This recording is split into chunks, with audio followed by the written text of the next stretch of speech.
I got a notification. You've been made a moderator. Well, yeah, I know. Like, welcome to Magical Makeup with Christy. It's been a while since we've done it. I don't know if I remember how to do this or not. I don't think I do. I've forgotten. When is the last time we've gone live? Oh gosh, let me go look at your channel real quick. Because the last several makeup looks I've done, I've recorded and posted. Because there's been so much going on with school. Be cool, gamer, that we hadn't gone live in a while. Yeah. The last one was over a month ago when you did the last Valentine's look when we discussed farts. Oh yeah. Now farts is over and we're at Flower and Garden. Mm-hmm.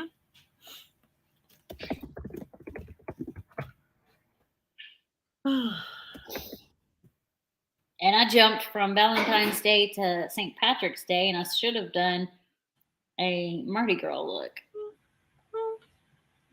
Yeah. Well, yeah, you know, you're all good. I'll probably still do a Mardi Gras look and just do it, like record it and have it scheduled for next year. There you go. But post the pictures now.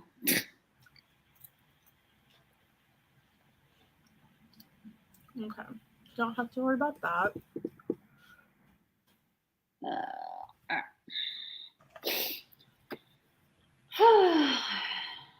Okay. So because I'm off tomorrow, I'm going into my substitute outline and making sure that it's up to date. I don't know how well this is going to work because I'm using eyeshadow. We'll see. If this doesn't work, I'll do gray, but I think, well, I guess I could do white base and then go over it in pink. That will work. That would probably work.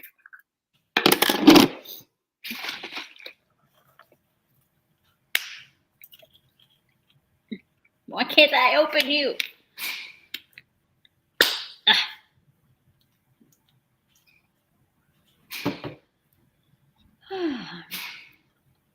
I guess while we're doing makeup, we can talk about my Disney trip since I was gone for 2 weeks. I would say that's great. So I recorded the room tours. I did room tours. And then when I got back, I recorded a video of my experience for Run Disney. And then I did my hauls. I did my Run Disney haul, my Disney haul, and then my Universal haul. So I'll have 1, 2, 3, 4, 5, 6, 7 videos. Hey, you did better than me. I'm still working on my videos from Christmas. Oh yeah, I haven't done anything with them. I just recorded them.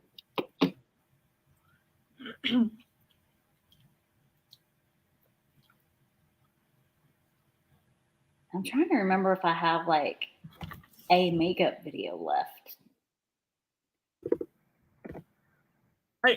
I knew that there was some stuff that had changed over the last week with like IEPs that being updated, so I'm having to go in.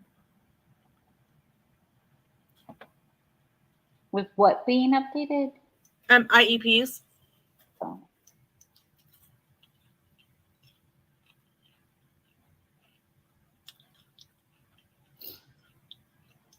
Mm-hmm.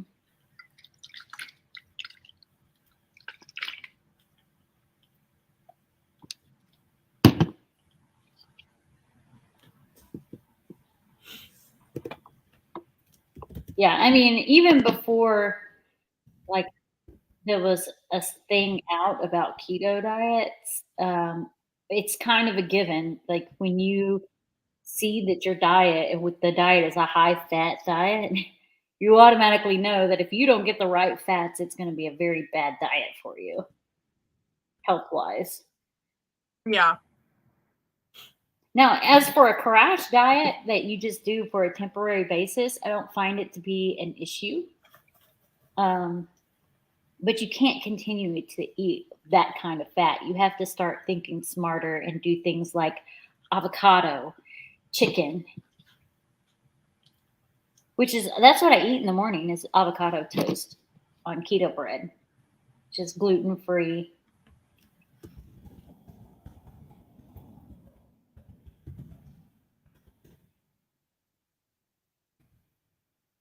Sometimes I eat egg. I will say, though, I do not just eat egg whites. I eat the yellows, and I know that those aren't really the best for you. But let's be real, it just doesn't taste right without the yellows. Agreed.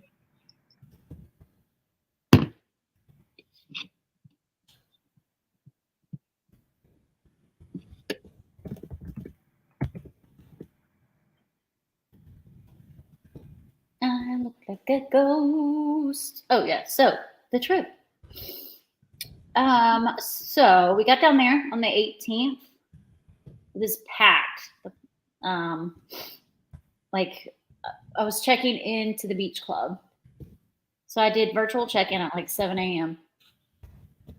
4 o'clock rolls around, I still don't have a room, so I go up there and they get me a room immediately and be like, oh, we've been super busy. I'm like, yeah, Bill. I checked in at 7 a.m. and I still don't have a room. But to be fair, I didn't just stick around and sit and wait for them to assign me a room. We actually, it wasn't as late as 4. I think it was like 2:30. We went and explored other resorts. And then after we checked in, we went to our room, changed into swimsuits, and went down to the pool. I don't know if you've stayed at the beach club before, but No, I'm not.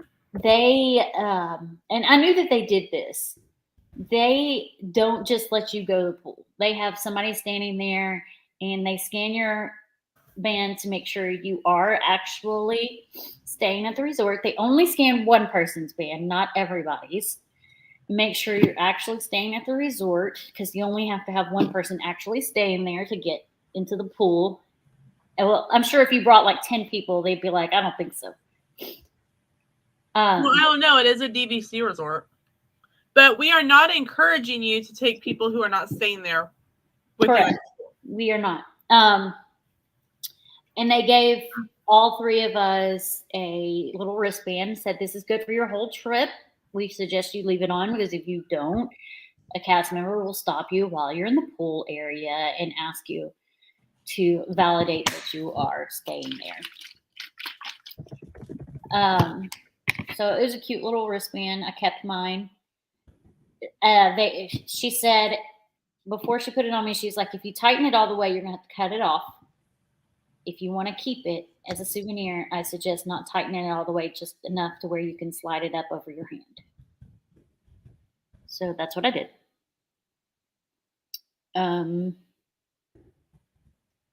So I didn't get in the pool because it was really cold. I did get in the hot tub. Like I attempted to get in the pool, but it was just too cold. I stuck my toe in and was like, nope, too cold. Because it was cold outside too. It was like in the low 60s, high 50s that day. But I did get in the hot tub.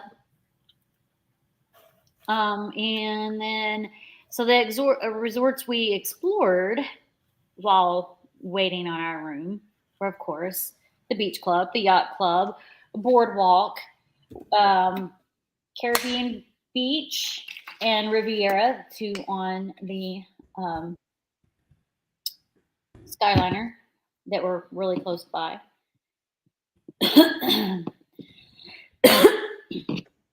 And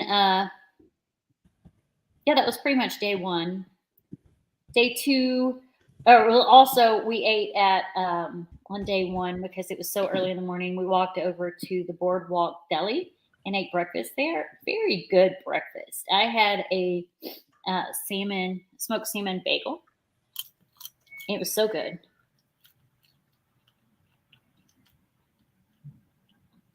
And then our next day, Caitlin! Look who it is, stranger. Stranger, Stranger danger! Stranger danger! Lena's like, who is this woman? The newly married woman. I know. Oh my gosh. So our second day, we only stayed one night at the beach club. So we checked out of the beach club and I went ahead and virtually checked into French Quarter. So we went over to French Quarter and we ate boozy beignets for breakfast. Ooh. They weren't just regular beignets. They were boozy. Okay. Sorry to interrupt, but I think this is why people hate subbing for me at school. My substitute notes are 10 pages long.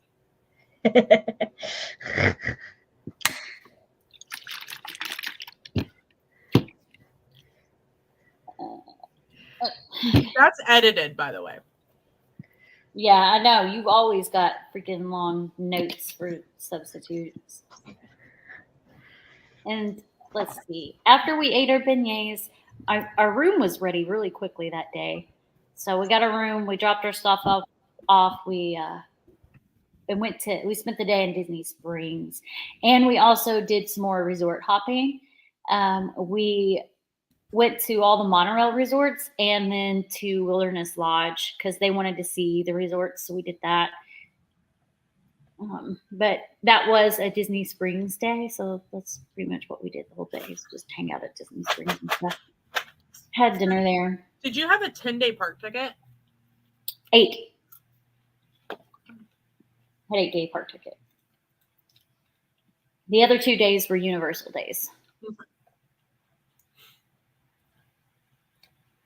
Well, actually, I didn't even go to Universal one of the days. I went to Universal twice, but it wasn't on one of my down days. Hey, Surfer Girl. Hey, Sheree. And that's the other thing I did when we went. That was my first night because we ate at Chico for dinner, and after we ate at Chico, we went over to the Poly so that we can meet Sheree. And then our first Epcot day was the last day of Festival of the Arts, so we went buck wild crazy with food. I probably spent $200 on food at Epcot alone. Probably more than that. I didn't calculate it actually. Probably should have.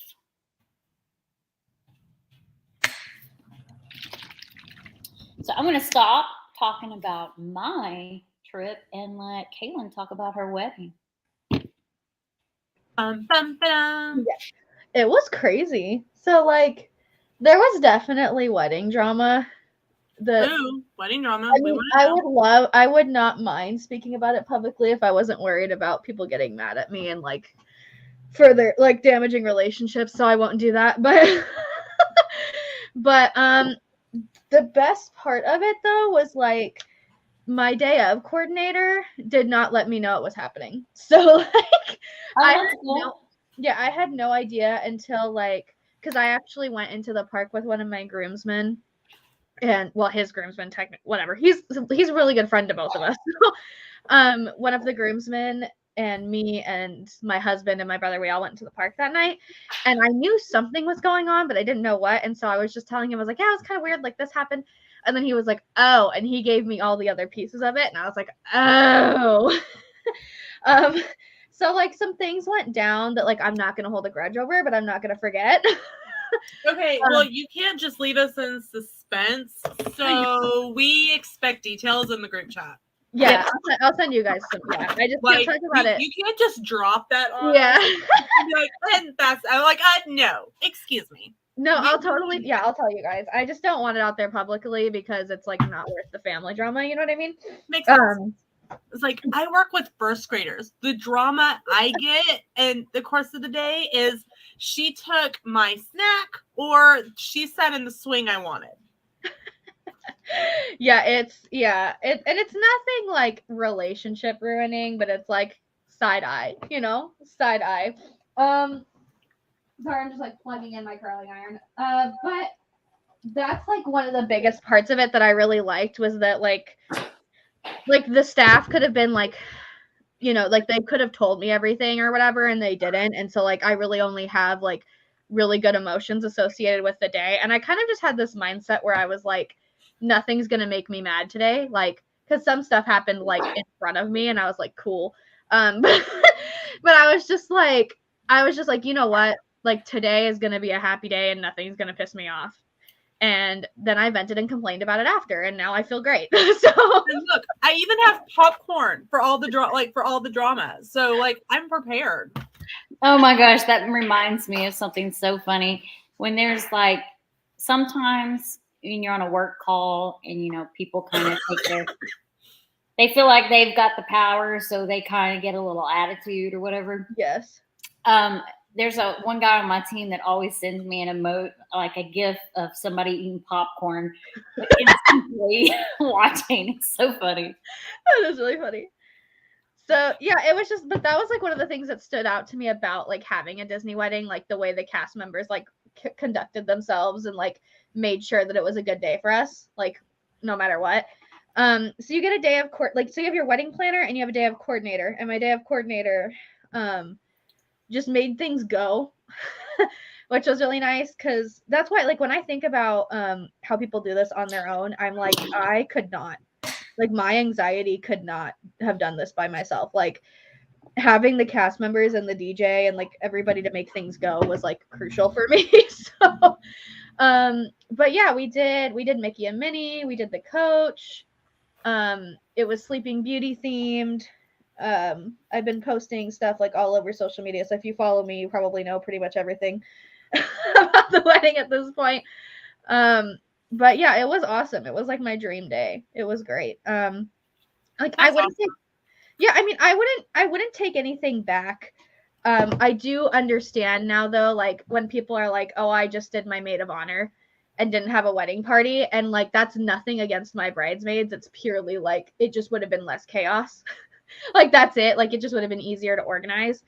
Like I love who I picked. Like everybody I picked, I'm super close with, and I'm glad I shared that day with them. But like, it's way easier to coordinate one person than 6. You know what I mean? So, yeah, wedding chaos. Yeah, Janelle was one of them. Yeah. Our lovely lady that hasn't been around in forever. I know, she's just like momming it up out here, like, you know. It was awesome because like that was the first time we actually like met in person, but like we video chat like all the time, so it didn't really feel like it was the first time we met, you know what I mean? Like if I were to see you guys in person, I'd be like, no, I've known them forever, because like I've known you guys for a long time. But it's just weird. Virtual relationships are interesting. Yeah. Agreed. So yeah, it was really fun having her there too, because like she also like gets the whole like fascination with Disney that I have, because like my other friends like love me and support me and everything, but they don't like get it because they don't feel the same way, obviously, you know. So like it was nice to have someone there that like could relate to me on it. And then so if you guys are familiar with Mickey's Girls, who is now Danielle's Bayou Adventure, does the Loungefly Talk streams that I'm on. Her and like most of that group came to the wedding, and that was super, super fun. And they literally set up the reception, set up the ceremony, took it down, like helped us with all that, because if you do a Disney wedding and you bring your own decorations, do your own decorations, like you're responsible for takedown. And takedown normally happens when you're taking pictures. So obviously that was like a conflict. So they literally saved the day. And the wedding would not have looked as beautiful as it did without them. So like that was super awesome. And it was just fun to meet them that way. It was like a very emotionally charged day though, obviously, because I was like emotional about getting married, and then I was emotional about meeting them, and there was just like lots of like happy crying, I guess. Mm-hmm. I did a first look with my dad and my brother, and my dad cried, and I was like, thanks. Like I guess I kind of expected it, but I was like, he's not super emotional or touchy-feely. So I was like, I don't think he'll cry. I think he'll just be like happy, you know? And then you're his baby, no matter what. Yeah. So you're his little. You'll always be that little girl. Yeah. So he cried, and then I was like, "Don't make me cry right now. Like I just got my makeup done." by the way, my makeup artist was amazing. She like my makeup lasted all day. I don't know how, because like she did my makeup at like 5 a.m, and it was still like when I checked into my hotel room around like 5, it still like looked great. So I was like, wow. Okay. You're like, what brand did you use? She used MAC for my foundation. I don't know about the other stuff, but I was watching her and I was like, wait, MAC? Okay, pop off. That's when I would have been like, I'm going to need a list of everything that you use. I know. Well, a lot of the celebrity makeup artists use MAC. Yeah. Yeah. Because MAC is universally good for pretty much everybody's skin. Yeah, I used it. That's what I used all through high school because I used it a lot for dance too. So like when they would do my makeup, like I had to buy $60 worth of product. And so that's just what I would use because they would do my makeup for shows and stuff like that. So I would just have MAC all the time because I couldn't do my own makeup purely because I couldn't put lashes on. And when my mom tried, she got glue in my eyes. And I was like, don't ever touch me again. So yeah, but it was amazing. And I had Blushing Bride photography. They did a great job. My officiant was Carolyn, and she was amazing. She helped us like a beautiful ceremony. So it was just really cool. It was really cool to like get in and out of the coach and stuff. It just like made me feel like a princess for a day, and it was amazing. A lot of people like didn't know about the coach or Mickey and Minnie, and I thought everybody knew. So there was like all these like audible gasps and stuff. And I was like, it was just so cool because like everybody was like, that's the best wedding I've ever been to. Like, and they all just really, even the kids were like having a great time. So that also just made me happy that like everybody. Did you ride any rides in your wedding dress? No, I couldn't go into the park in it. Because it drug the ground. Yeah. Mm-hmm.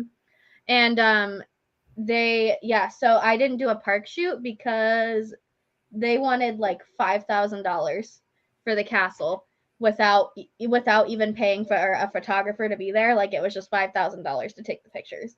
And I was like, oh, coach pictures. And so I picked the coach. Probably a better option. Yeah. So, and it was, I mean, and I do like, I am kind of sad about it, but it was just like, you know what, like some things had to give, like, cause this obviously wasn't like a super budget friendly thing to do.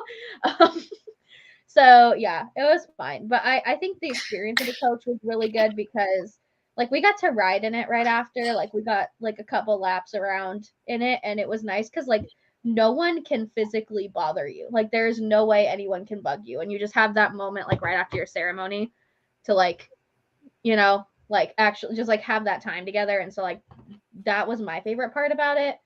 And then the food was great.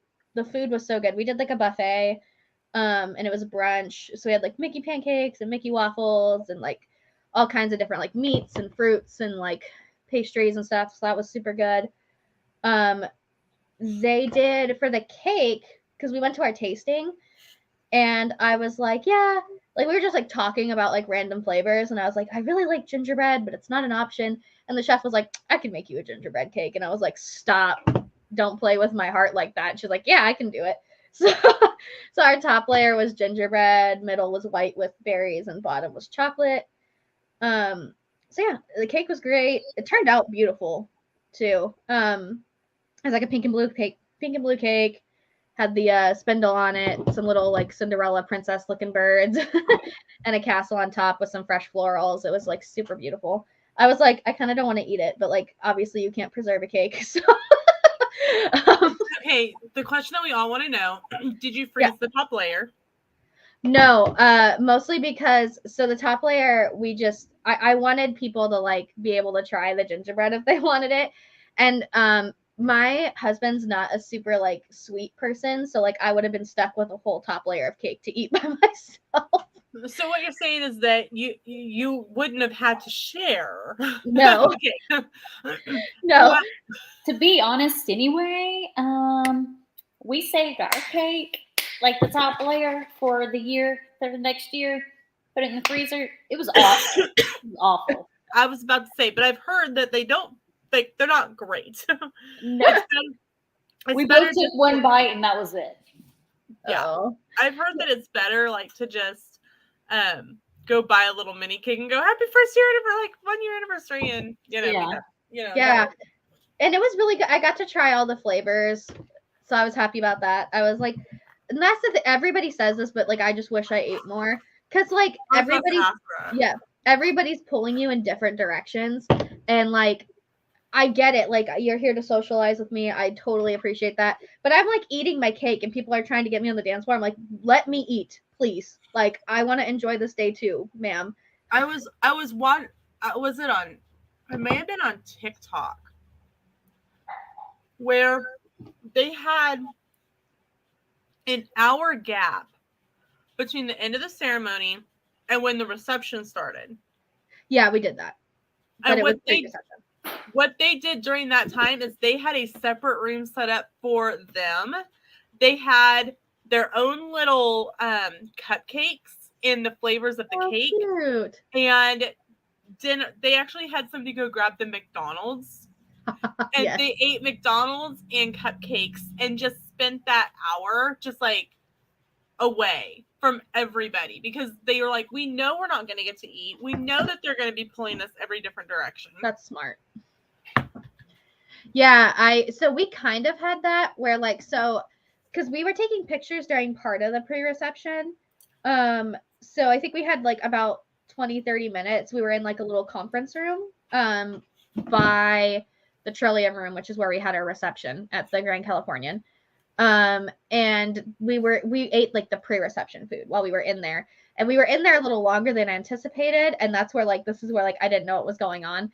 I was like, oh, like when are we doing our grand entrance? When's the next thing? She's like, well, technically it's right now, but something's going on. So just like enjoy your food, drink your drink. Cause we also got like a preferred drink. And so like, this is like one of the cool things too. So you pick like a preferred drink and then the servers will just like watch your glass for you, like the groom and the bride, and they'll just refill it the whole day. Nice.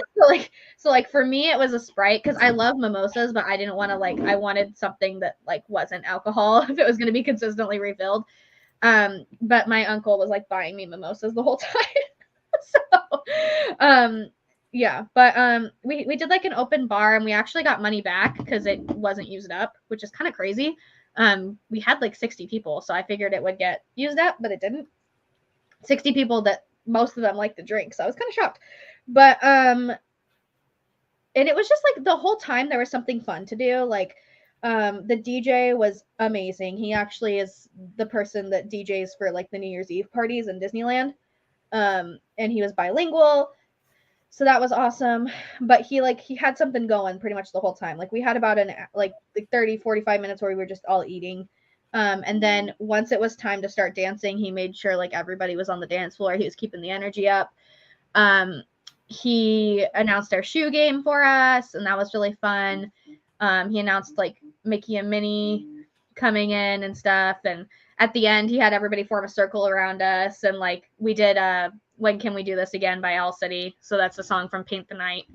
And that was really fun. And it was cool, like, because the people that were Disney fans, like, they heard the song start to play and they're like, oh, and like, so that was like the moments that I really lived for when like the people that love Disney were like, oh my God, But yeah, it was just super fun. Our first dance was Once Upon a Dream, Sleeping Beauty. But yeah, it was really cool. A lot of people asked me like what I used my Wish on. I don't know if that's like a myth or what, but there's no like you can't just make like a special request and they'll do it for you. And a lot of people are asking me like if that's a thing, and it's like I guess like I got my gingerbread cake because that wasn't like an option. That was something the chef was just willing to do. So but it was just fun. There was like a lot of detail that went into it. I've been thinking of this thing since like 2016, so I had a long time to like create my vision. But like my bridesmaids all picked a princess, and they had a little accessory or something in their hair. Like one of them was Tinkerbell, and she did a top knot and had little puffballs on her shoes. And one of them, my maid of honor, she did Rapunzel, and so her hair was in a braid with flowers, and she had like the sun necklace, like just little things like that I really liked. my mom made all of our decorations. Like I bought a few things. Like I bought a Lumiere and a Cogsworth for the guest table. And like my guest book is a Sleeping Beauty journal, like the one that looks like the storybook. And that was gifted to me by my husband for our 6th anniversary. So that was really nice to have that be a part of like the wedding. But yeah, my mom did a great job. Like people thought Disney did the decorations and it was her. So it was a lot of work, but it turned out really personalized and like exactly what I hoped it would be when I started thinking of this as like a 19-year-old. So like it was just like really like full circle. And like Disneyland is like the one place, because I moved around a lot growing up, and it's like the one place I can go where I'm like, I stood in front of that castle when I was 6, and it's like that's why it's so emotional for me, is because I literally grew up there, you know. So yeah, I'll be there for the first time at the end of the month. Disneyland for the first time? Yep. Oh my gosh. I feel like, okay, everybody feels like, it feels like everybody's like, oh, it was so underwhelming. And I'm like, yeah, because it's like tiny compared to Disney World. But that's why I like it though, because I'm like, I know I can like do everything. And I want to go to Disney World because I'm like so excited about like all the big stuff there, you know, but I'm like scared I'm going to get overwhelmed. I will say, I just came back from Disney World and I was there for 2 weeks. 2 weeks is too long. Too long? Yes. I don't think so. I don't agree with that. Our typical vacations to Orlando are 2 weeks, and we always say that we could spend another 2 weeks there. Yeah, but you've got it spread out between Disney, like Walt Disney World and Universal. I only went to Universal a day and a half. The rest was all at Disney. Well, see, we've done that too. Like the last 2 years are the two years that we've split it between Disney and Universal. And we could stay longer. See, I'm thinking I want to go for 2 weeks, but I also want to split it between like Universal. So I think like I would be, but yeah, I wanted at least a week for just Disney World, because like I don't know how often I'm going to get to go, so I kind of want to like do as much as I can. But I would like to be there for 2 weeks to do Universal and Disney World, because I feel like the Universal in Florida is just 10 times better than the California one. But I've been to the California one, and of course, like I went when the Harry Potter area was like being built, so I'm just looking at Hogwarts like, no, let me in. But yeah, I would like to be there for 2 weeks, so I can like, I also like want to see other things in Florida if we have the time for it, but because that's the problem with like California. I've barely experienced California, because every time I go I'm like Disneyland and I leave. Like well, like this trip in July, because we'll go for 2 weeks in July. This trip will be different because we don't have any Disney park days planned at all. Nice. We have some like restaurants we want to do. Like we're meeting up with Mickey Sightings, and we're going to attempt to conquer the kitchen sink. Yes. And there's like, but there's other stuff that we want to do. Like we started watching the trackers back at right before we went to Universal the very first time in 2018. And we were watching their videos on St. Augustine, the pirate area. And so I love St. Augustine. We want to go to St. Augustine. Sam wants to go to Kennedy Space Center. Sam wants to go do some horseback riding. They're at Disney. So like while we're not doing theme park days, we do have some Disney stuff planned, but for the most part we'll be at Universal. I'm hoping to catch one of their trainings. They're offering monthly trainings on site for travel agents. Oh, that's cool. And their July one happens to fall while we're there. Oh, that's perfect. So once the registration for that opens up, I want to see if I can get into that. I just realized I didn't grab foundation. I'm gonna be right back. But so I mean, we're gonna be doing some Disney stuff, like I said, but we're not doing like any days in the theme parks, which is gonna be very strange because since we've started going to Disney, we haven't not done a Disney day. Even when we went in 2018, we bought 1-day tickets for food and wine. But like one day tickets to Disney now are like $500. They're expensive for sure. One of the things I was looking at, because if we're kind of hoping, like probably not the whole 2 weeks, because that'd be a lot of freaking money. But we'd like to stay in the is it the Animal Kingdom Lodge? Mm-hmm. Oh yeah, I've stayed there twice. I love that place. Yeah, I want to stay there because my husband loves giraffes, obsessed with them. So I want to stay at least one night in a room where we can see the giraffes. And they have like a safari thing that they do, and I would love, safari. Yeah. Yes, I would love to do that. And that would probably be like, if we stay there, I don't think I'd want to make it a park day because I want to like do the, you know. What I would recommend, and Christy, correct me if you, or you know, chime in. If you're wanting to split Disney and you do both, I would say pick a resort, do Disney for that time frame. Then transfer over to Universal, have another resort, and do your Universal. That way you're not trying to go back and forth. That makes sense. It's much simpler. I don't know. This last trip I stayed at 3 different resorts. And nice. I mean, I think the toughest part was just doing one night at one resort because you know that you can't unpack all your luggage. Yeah, that's true. We did a one night for the 5K because we were already over at Universal. Yeah. And I'm like, it's going to be crazy to try to get from here to there. And we actually made this decision while we were there, laying in our room at Cabana Bay, Universal.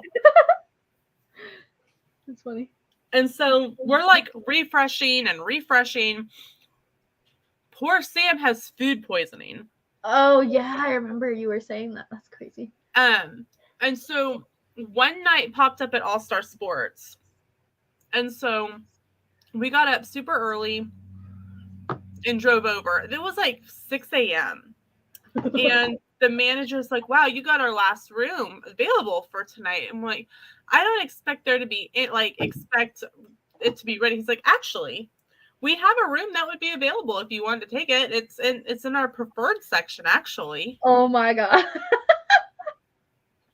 All right, hand me a key, you know. So we literally went to the room, laid down and took a nap, got up, had breakfast in the food court, and then we're sitting and refreshing to get into the virtual queue for the expo. How funny. We did like talking about like non-park experiences. We did the princess breakfast at Napa Rose at the Grand Californian for my bachelorette. Oh my God, I love it. I told my husband, I'm like, I literally might just like every time we come, I might just do this by myself in the morning. Like you can sleep in because he has no desire to go. I'm like, you can sleep in. I would just go like have a time with the princesses, come back.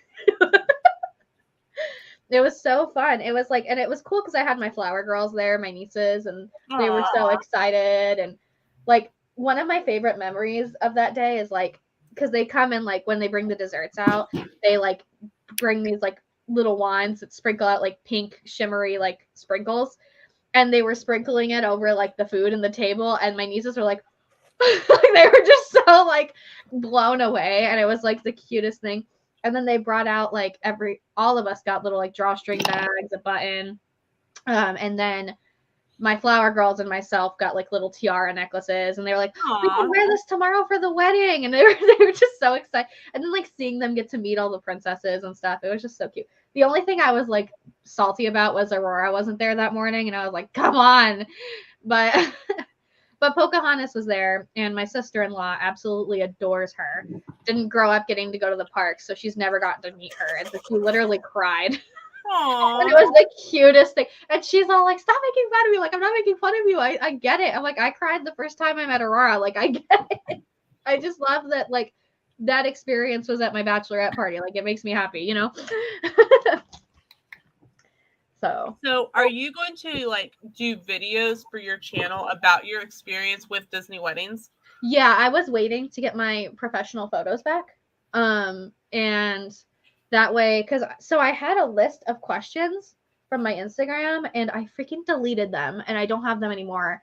So I'm trying to like, I post another story so I can get some more questions again, but it's going to be like a video I have to edit and put together and stuff, which, like, as you know, I haven't done in a long time because I'm lazy. So, I'm going to do it soon, but I just need the questions again. And then I have some, like, just things that I figure people would, like, probably ask about. So, like, I'm going to break down the pricing. I'm going to break down, like, the actual process, because a lot of people think it's a package, and it's not. It's, like, very a la carte. It's, like, you pick this, this, and this, and you pay a total. Like, there's no, like, one package includes decorations, the coach, and a venue. Like, it's not like that. It's so just things like that, because when I was wedding planning and I was curious, like, before I was able to, like, really sit down and talk with my planner, all I wanted to know was, like, what I could expect budget-wise. And, like, all these TikTokers and YouTubers were like, oh, come with me along to my Disney wedding planning process. And it was like nothing about prices. And I'm like, girl, like, you're leaving out the, the information I need to know.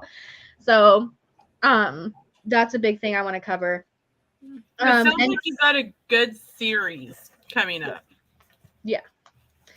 So definitely, like, lots of stuff like that. But yeah, I'm trying to figure out how I'm going to break it down, because I want to do like a Q&A, probably like a financial one. And then just like things that I didn't think about. Like, I didn't pack an overnight bag. So my parents and I, like, we stayed for 3 days in the park after. And so my husband and I literally, like, stayed with my parents after the night of our wedding. And so my whole suitcase was with them in their room, because their room was only a door away from us from when I stayed with my bridesmaids for the bachelorette. And I didn't think to pack an overnight bag. So my parents had to come, like, so I was just like walking around the Grand Californian in my Sleeping Beauty princess gown. I had nothing to change into. So I had to, like, go down into the lobby and be like, come get my stuff, and then go back up. It was pretty funny. So, like, but that's what my me, this is what we call my grandmother, would call making memories. Yes. Yes. And it was cool, like, because, you know, when we checked in, they were like, oh my gosh, congratulations.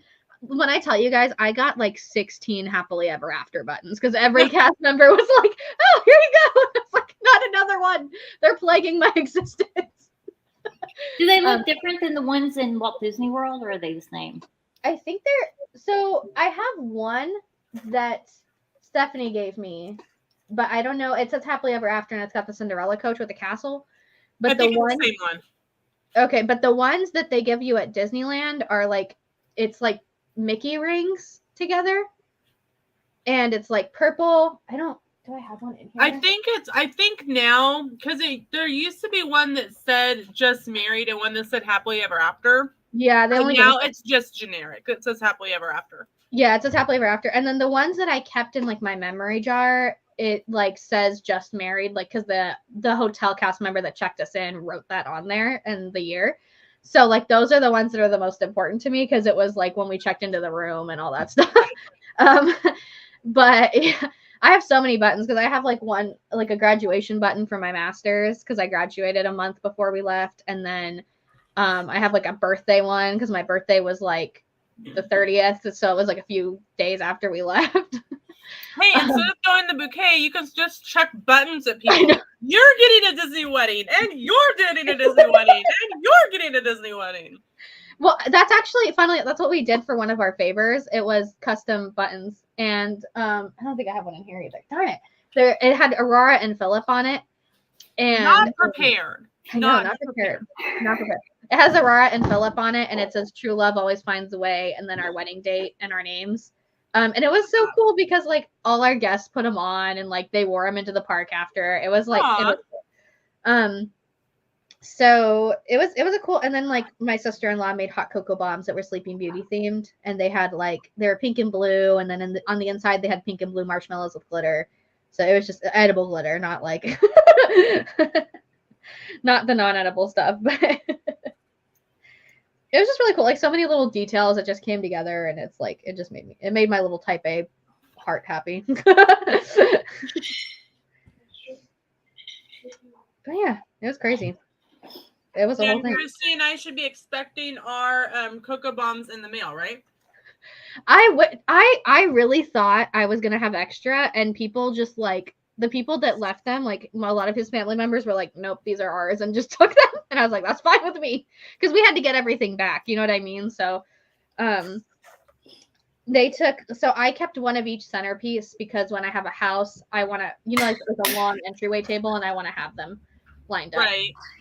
And then we let everybody else like take one if they wanted one.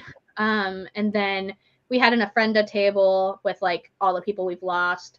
And so like closer family members took those pictures home. So it was just like, it was really cool. It turned out really nice. And we didn't have to the wedding, take the decorations, and thanks for helping clean up.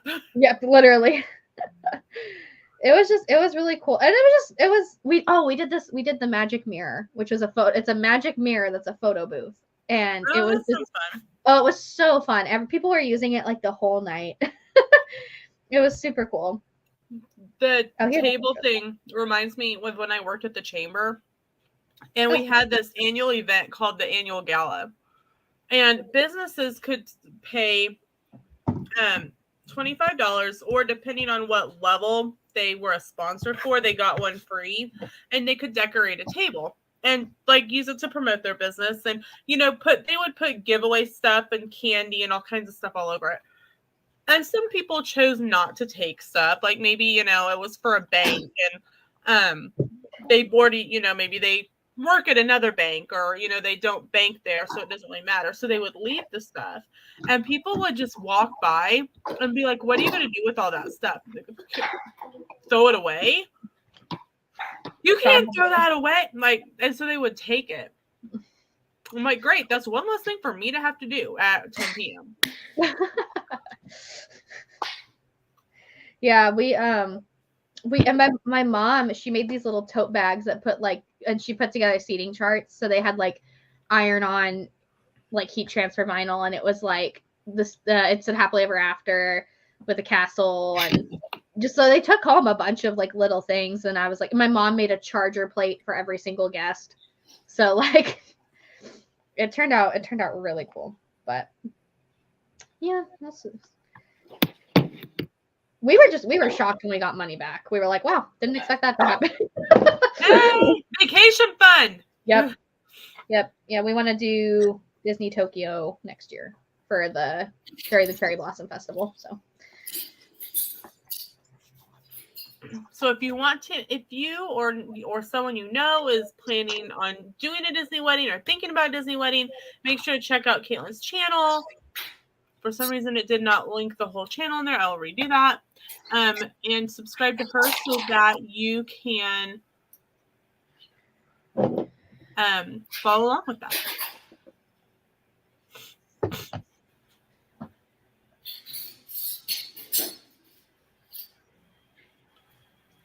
Not doing what I wanted to do.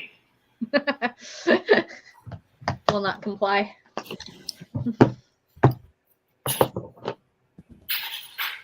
It won't. I don't know why. It's Mac. It should. There we go.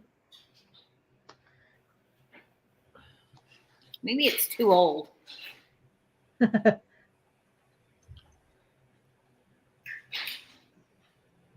No.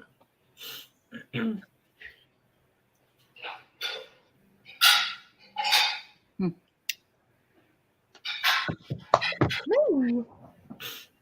Well, if it's not going to do what I want it to do, I will just do all the other color. It'll still look Eastery for the most part. That's all that matters.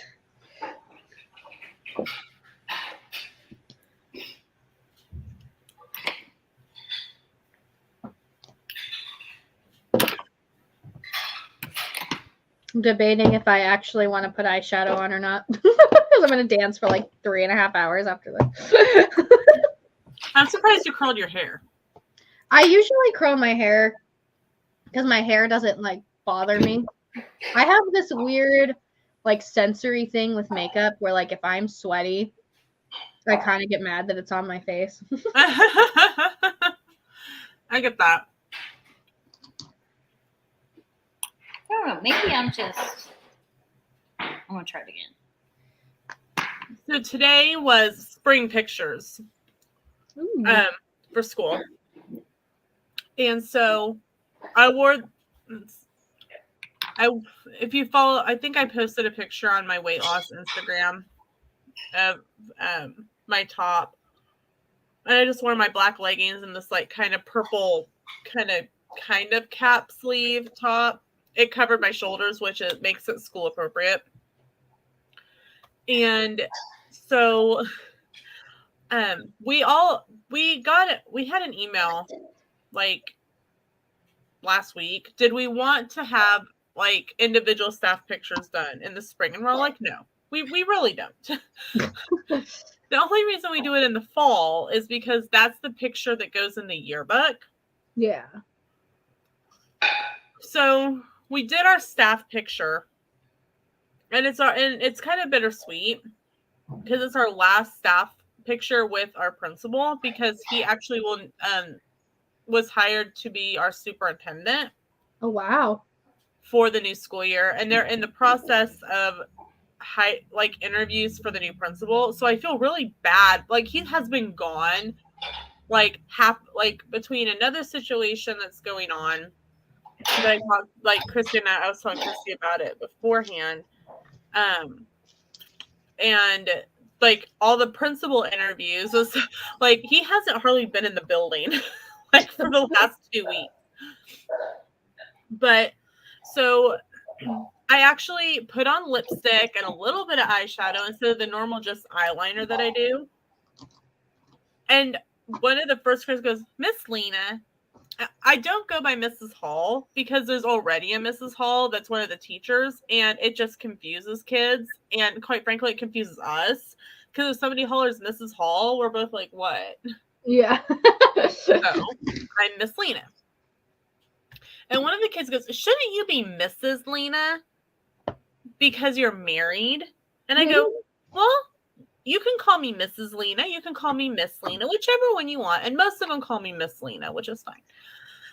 So we're sitting there, and normally I'm with a student first thing in the morning, and I sat like right there, and so I'm sitting across the gym. We're sitting like literally across the gym on the other side of bleachers for this picture, and like we're all like, they're like, "Okay, we're gonna take 10 shots," and we're like, why are you taking this 10 times? Like, what did we do wrong? You know, like, well, we just want to make sure like no one's blinking or no one's bra strap is showing or anything like that. Like, well, can you figure that out? Like, like the bra strap thing, like before, like you take the picture, like everyone's like checking their shirts and like, can we do like 5? No, we're taking 10. Okay. So in between, so we're sitting there like, okay, everyone's done. So we're sit back down. Don't do that. Put your dress down. Like we're all random things in between these pictures. And I'm like, we should have put up a video camera because we could have made some money on AFV. That's hilarious. And then finally our principal goes, "Will you all sit down and be quiet for 2 minutes?" Like it was like drop a pin quiet. And so one of the teachers like gets out their phone and says, "Okay, I started the stopwatch." And I kind of looked at her and went, "Why?" She's like, "I want to know how long this lasts." That's so funny. 1 minute, 15 seconds. Didn't even get the 2 minutes he asked for. But the student I was working with did a really good job of sitting there and doing what was asked. So I said, okay, do you want a pink, a red, or an orange Starburst? Because my supervising teacher has a big bowl of Starburst in her room. And so after I was like, hey, by the way, I promised the student one of your Starbursts. So she goes, okay. So I'm like, I'll just run by Dollar Tree and like grab a small $1 bag of Starburst to throw in her bowl. But I took later on, when I picked the student up from speech, I told them, I'm like, okay, so we're going to go back to the teacher's room and get, what time is it? Chromebook time, because they are able to, they have computer time from 11 to 11:25. And and with kids, this particular student has like a problem transitioning. Like, okay, here's our timer. We're almost done with this. When the timer goes off, it's time to move to the next thing. It helps with not the tantrum thing. Caitlin probably understands that. So we know sooner gets sat down and I start to open the Chromebook. They called, okay, and said the teacher, you can bring your class down for pictures. We need you down here in about 2 minutes. Okay. Well, Caitlin knows kind of probably what happened. The student flung their binder onto the floor, and typically we would give them a negative point for the day for doing something like that. And they go, oh no, oh no, oh no. And I said, you know what? It's okay.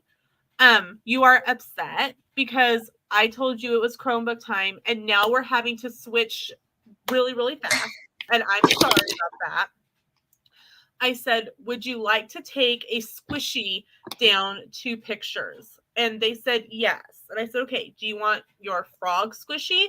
And they said, no, I want my pink stretchy squishy. So I went into the teacher, the resource room teacher, and said, hey, I need the pink stretchy squishy because Chromebook time is happening now because we got called to do pictures. And yeah, you know what happened. And she goes, okay, here's the stretchy squishy. And so the student did really great. I'm like, okay, we need to use, typically we tell the student to use walking feet, and we're working on walking feet, but we were behind to get to the gym. I said, okay, Miss Lane is giving you permission to use your galloping feet. I need you to use really, really fast galloping feet in the hallway. And they were really excited because I was actually giving them permission to like run in the hallway, literally. I'm like, okay, galloping feet. Oh, that's not, we need to be a faster galloping horsey in the hallway. And the principal looked at me and went, we got called for pictures like 5 minutes ago. And he went, okay, keep galloping like a horsey, girl. Keep going, keep going. So we get down there, and the other class, same grade level, is getting ready to do their class picture, and the photographer asked the teacher, how many adults do you have? And she's like, 1, 2, Lena, 3. We've got 3 adults. I'm like, wait a minute, how did I just get stuck in your classroom picture? I'm in your classroom for like half an hour a day. It's like, you're here, go get, okay. So not only am I in a first grade classroom picture, I am in 2 other grade level pictures as well. And the parents are probably going to go, who is this random adult in your picture? Like, so then I was in the other classroom picture as well. And I'm like, do you want me to have them go get their picture taken like first? Because otherwise we're going to end up with another meltdown. And the teacher goes, oh, yeah, let's do that. So I said, okay, go ahead and go get in front. And I apologized to the student. I said, hey, I'm sorry. We're going to go ahead and go in front of you. And they're like, whatever. And so it was so funny because they're like, okay, smile. She goes, and I'm like, okay, smile like you see a butterfly. And the photographer and I are going, okay. I go, say cheese. Cheese. We're like, stay that way. Be a statue. And this is the picture we got. That's like, funny. Yep, I see a picture retake day in our future. Oh. My mom never. I used to smile really weird when I was a kid because I would get nervous and like smile like awkwardly. And my mom never had me do retakes because I had so many sensory issues and hated the clothes she wanted me to wear. So she's like, I'm not fighting her into those clothes again. Yeah, I don't have mine do retakes either. Sorry, I have to blow my nose. That's all right. You go do you.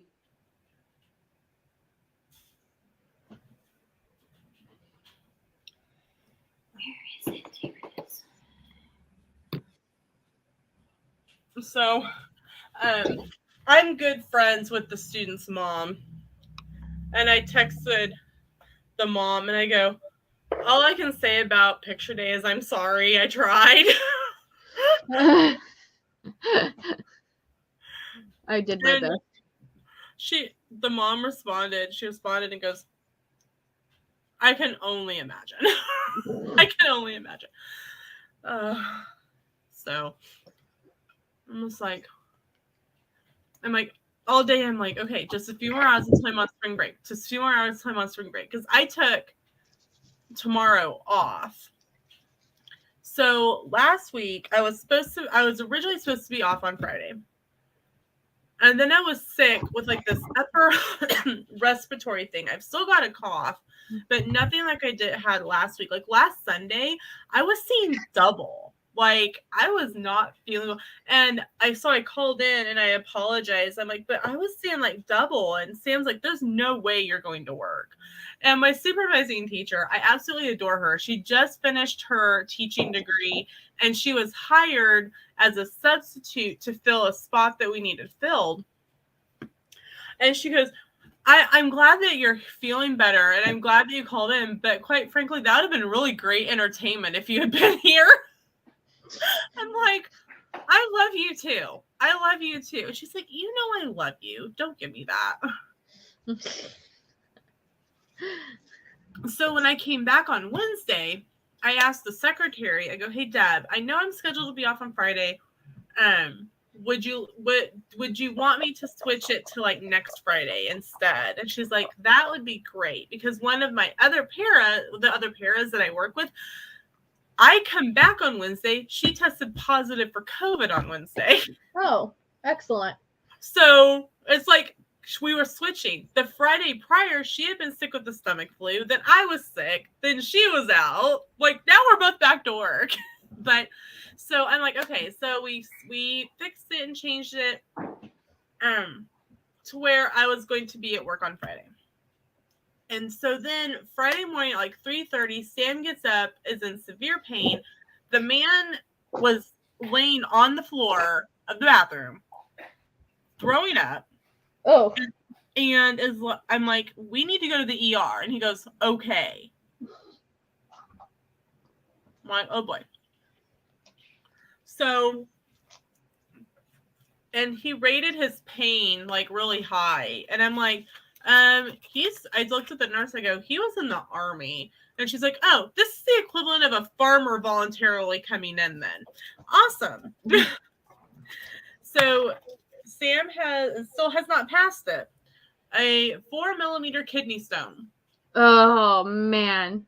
Those are awful. My dad had to, I don't know how big they were, but like they had to remove it. Like they had to like do the tube and everything. Yep. And he said that was the worst thing I have ever experienced in my life. I had a tiny kidney stone when I was in college and passed it on my own. Like didn't even really feel it. The only reason we knew we had it was because they did an ultrasound on me because they couldn't figure out why my stomach was hurting so bad. So I ended up having to call in anyway last Friday. So I literally worked 2 days last week. We had no school Monday. I worked Tuesday, Wednesday, today, and I'm off tomorrow. And then spring break is next week. My husband had to have a kidney stone removed. It's awful. Once before too. I was gonna say I lost my train of thought. I know I'm like interviewing right now. And I'm kind of like stuck between because I did this interview today for like a remote like crisis line person. And so I'm kind of like, do I take the remote position because I could travel more? Like, in the sense of like, because I like to be back in Arizona between November and December, and like if I'm a school counselor, they're not going to let me stay there the whole month. It's not going to happen. So I'm like, so I'm like, but I really like the school like scheduling. Like I like having breaks and stuff. So we'll see what I decide. But I'm like, I remember when I was a case manager and the teachers would be like, yeah, we just really need this winter break. I'm like, I wish I had a winter break. Like literally, as we were getting ready to leave, our principal sent a text out that said, "It's been a long 2 weeks. As long as it's appropriate, wear whatever you want tomorrow." I'm like, I'm gonna do that anyway, because I'll be thinking about you when I'm still laying in bed, and you're all at work.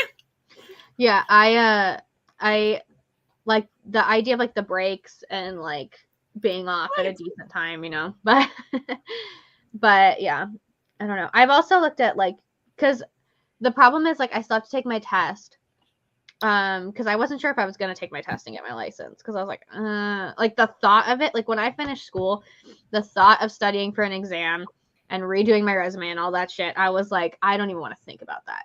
So I just finally got to a place mentally where I felt like, okay, I can do this now. I wanted to come say hi. So cute. Say hello. So cute. Are you all done saying hi to your public? Okay.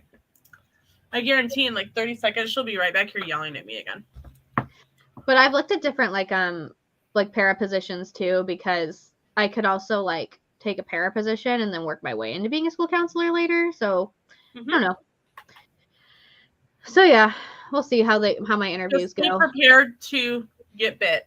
Oh, for sure. Yeah. Yeah, like when I was in the like working in group homes and stuff, I was like all kinds of stuff. Charged with scissors. Hit, kicked, bit. My favorite one happened today. So one of the students I work with is going through an independent streak, which is great, but you never know what mood we're going to get out of this particular student. Either she'll want to be literally on my lap trying to be absorbed into my body, or I don't need you. Go away. Go somewhere else. Which is the one I got during Wonders, which is reading. And I kind of was just like over the attitude thing today. And I went, you know what? Fine. So if we're sitting at a desk, like this is the desk, I literally turned my back to her and goes, I'm going to sit here and take a nap because you don't need my help today, which is fine. I could really use a 20-minute nap. When it's time for me to go, just poke me and I'll just leave. So I literally turned my back and ignoring. And then Miss Lena. And the teacher goes, you told her you didn't need her help. I'm going to approve her nap. So I literally sat there with my back turned to her for a good 5 minutes. Miss Lena. She didn't like being ignored. Yep. And I literally sat there and closed. I know she got up and came around. Yeah. Because I literally sat there and closed my eyes. Planned ignoring is the best gift. I swear. And the funnier part is that when it came to math, because I'm with the same student for math, was trying to like be absorbed into my skin. Oh yeah. Well, and I think sometimes I wonder if it's like I'm sure you probably see this too, but like if it's like something where like they don't want to do, like if like math was more preferred and reading is less preferred or something, and so they're like, well, I don't want to do the reading, so I'm gonna tell people I don't need them or whatever, like to not do the like avoidance, Yeah, is that what it is? Yep. I learned something in school. It's exactly what it is. It's avoidance behavior, and by trying to push me away, they think they won't have to do the work. Yep. Sorry, Charlie, that's not how it works.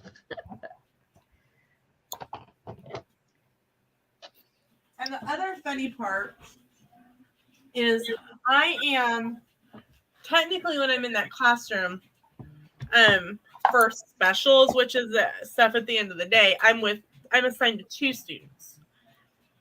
It's been this way since the beginning of the year. I don't know if this other student, the one I have for math and reading, just noticed it just clicked, or what. The other student is a lot lower academically. And so Thursdays are either a virtual field trip, STEM, or art. And today was art. This week was art. And we're doing pretty monster, scary monster.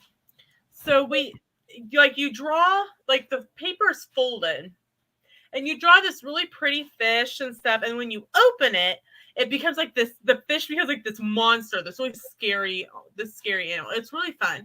And so God bless this child. They do not have great hand-eye coordination skills at all. So when it comes to art, it's mainly a Miss Lena art project with a little bit of student interaction with it.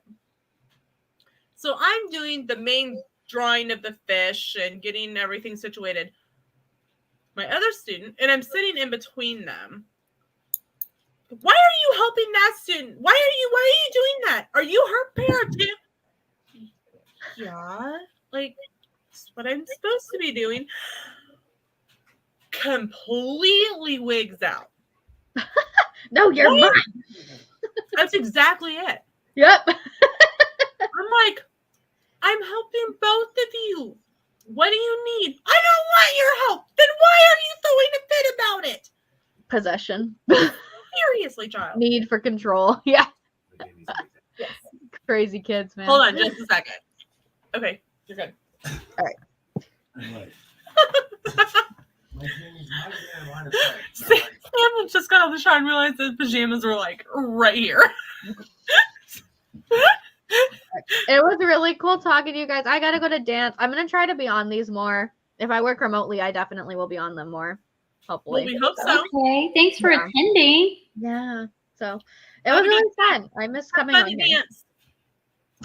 Okay, bye. Have a good night. Bye, Caitlin. See you two guys.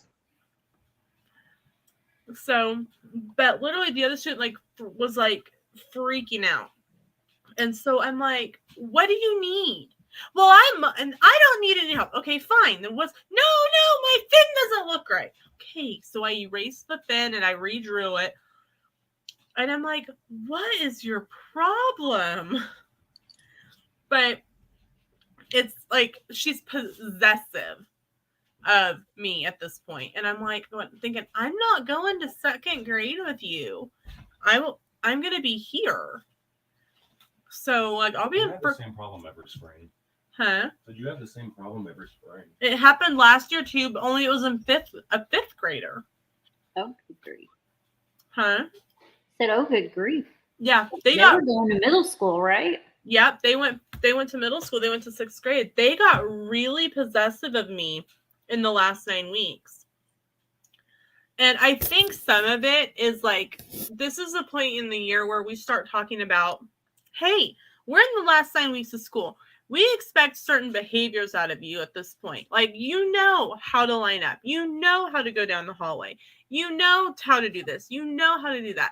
You're going to be 2nd graders next year. You're going to be a 6th grader next year. You're going to be, whatever it is. And I think they get scared. Maybe. They, for the most part, paras don't move with the student. Now some will, like the one-on-ones will, but I'm not a one-on-one. I'm a general classroom para. So I'll stay in kindergarten, 1st grade, I think. At least that's what I put in for a request. You don't like in 5th grade that much?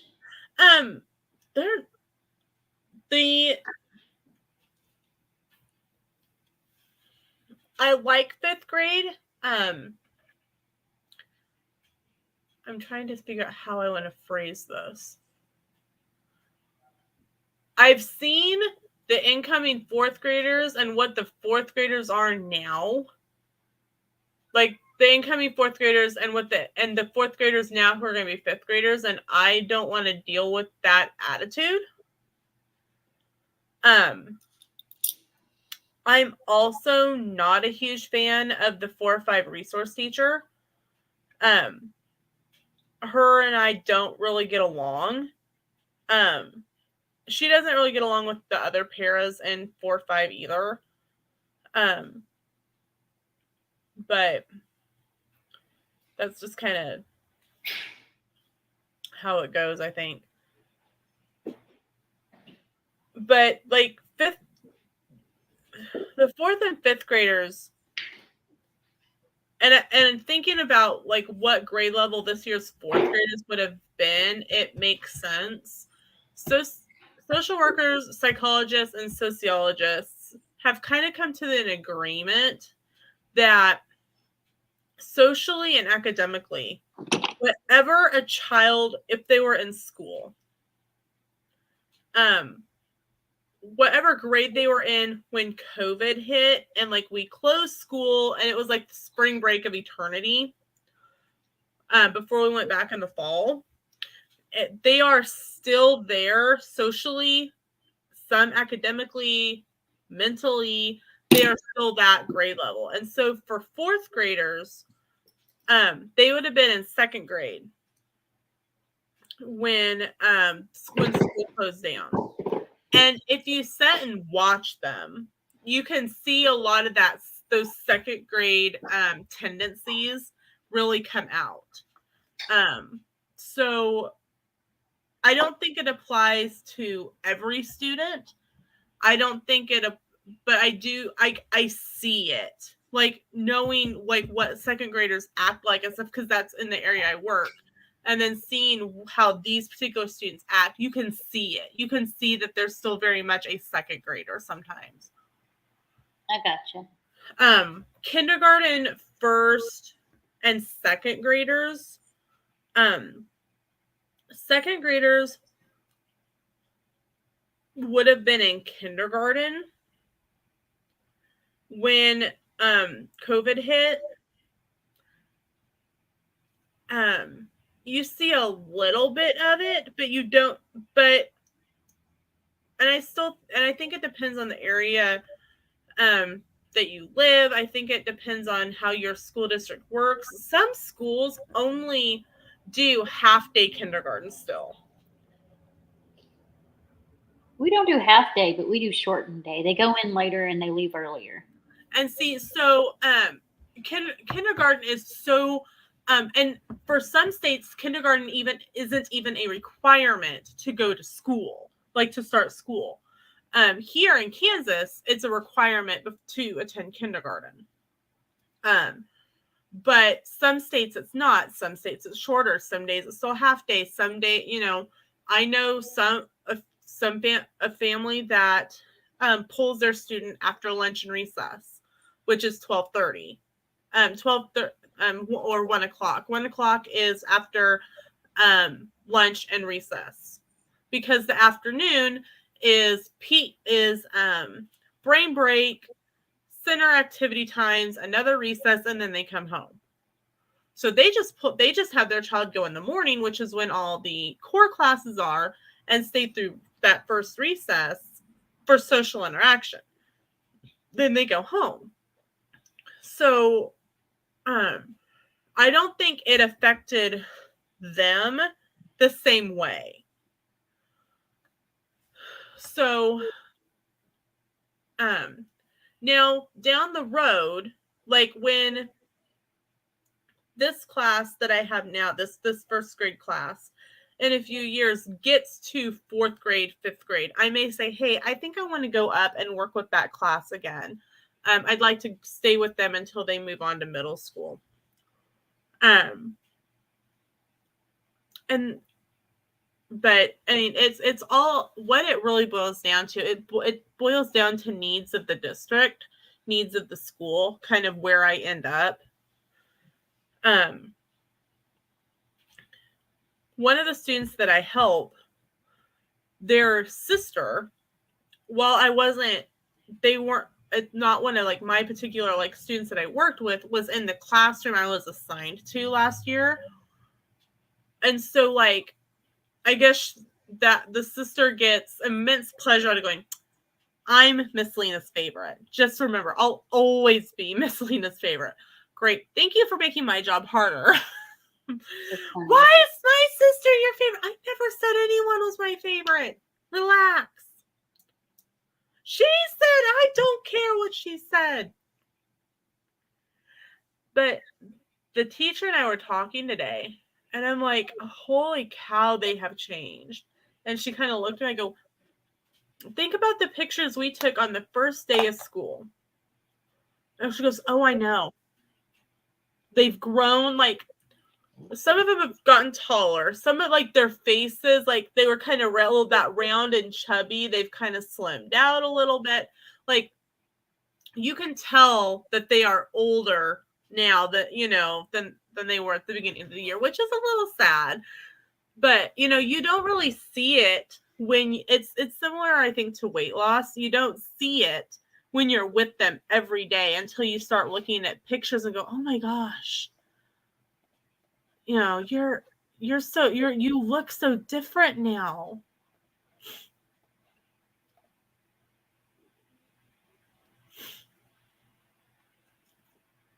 So, but no, I think for now I'm gonna request to stay in kindergarten first. Unless they end up making me a one-on-one, which I don't think they will. They like to make me run around the school too much. Yeah.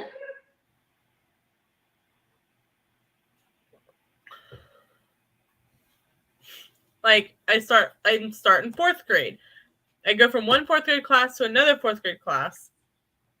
Then I go to 1st grade. Then I go back to 4th grade. Then I go to kindergarten. Then I go to 1st grade. Back and forth across the school.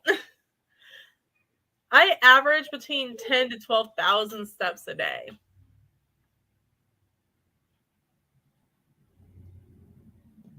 I get like 30 steps.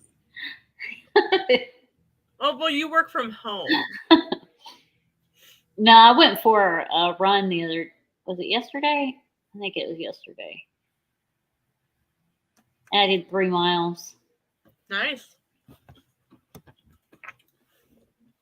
Oh, we can get back to my Disney trip.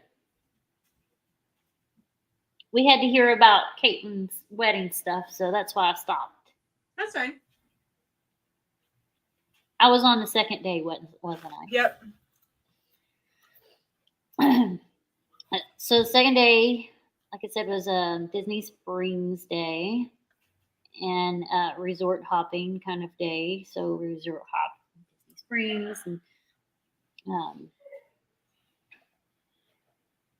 we didn't utilize the pool at French Quarter, but I did utilize the hot tub. And one thing I like about French Quarter's hot tub is it is separate from the pool. Because you see a lot of them where they're just like right off to the side of the pool. This one is its own gated section. So you're not going to have kids in there unless the parents bring the kids in there. Okay.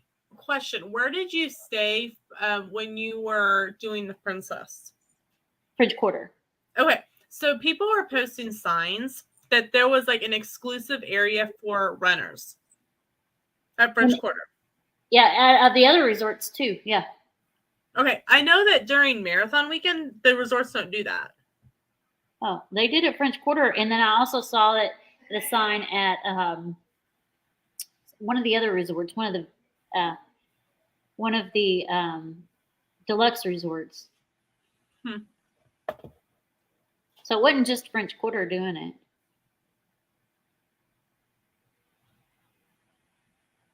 But yeah, they did. They had a section like it was called an after party.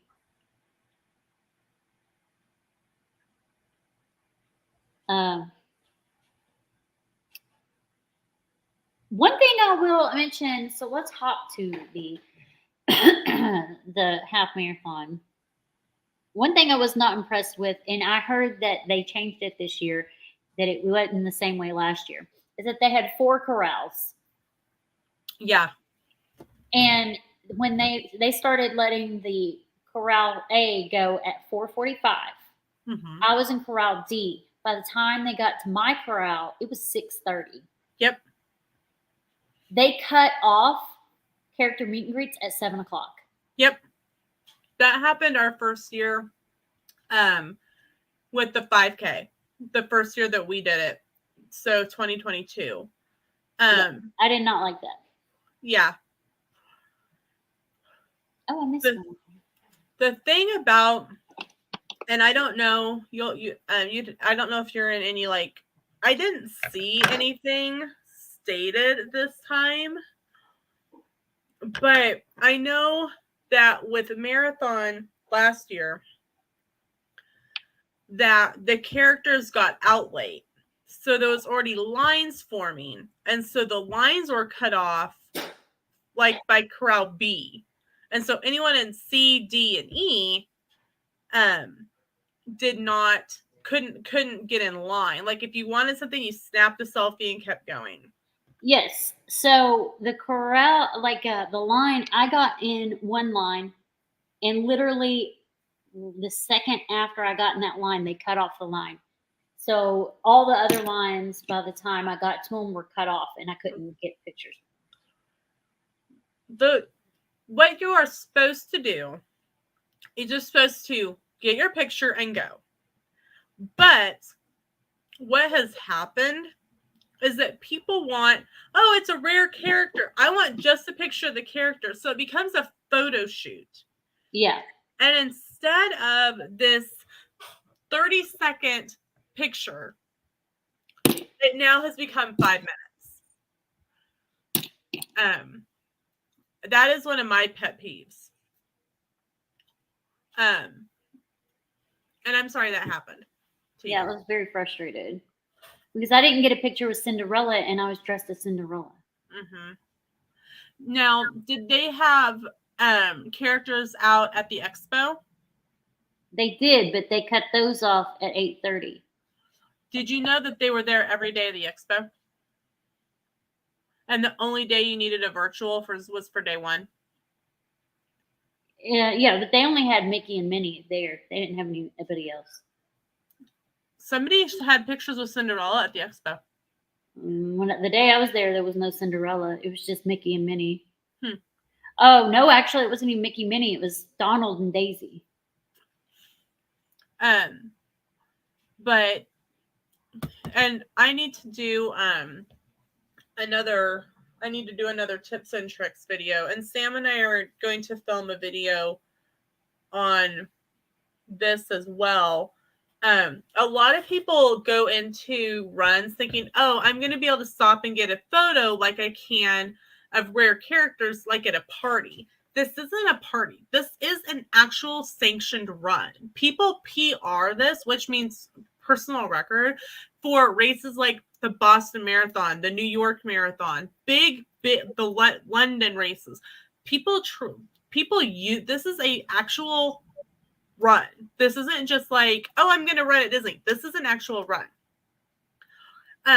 The 5K, all but the 5K are. They don't do that on the 5K. The 5K is not timed. It is a fun run. And so it is not. But the others are. Right. The others are with a 16 minimum pace,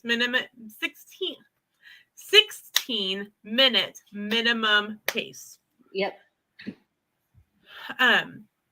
So what if you are looking into doing a Run Disney race, and like I said, I'm going to film a video on this over spring break for the channel. And Sam and I back up and I'll finish the sentence. Go into the race not expecting to get those photos if you are in a lower corral. But also don't lie about your time to try to get into a higher corral. Be honest. because I will, Christy, how was it when they hit when the fireworks went off and it was your sweep's turn to go? Mine, everyone was walking and I was like, y'all are going too slow. What? Do you hear Miss Christy?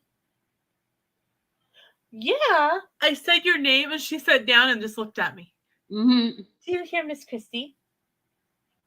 Yeah. Do you want to say hi? Yeah.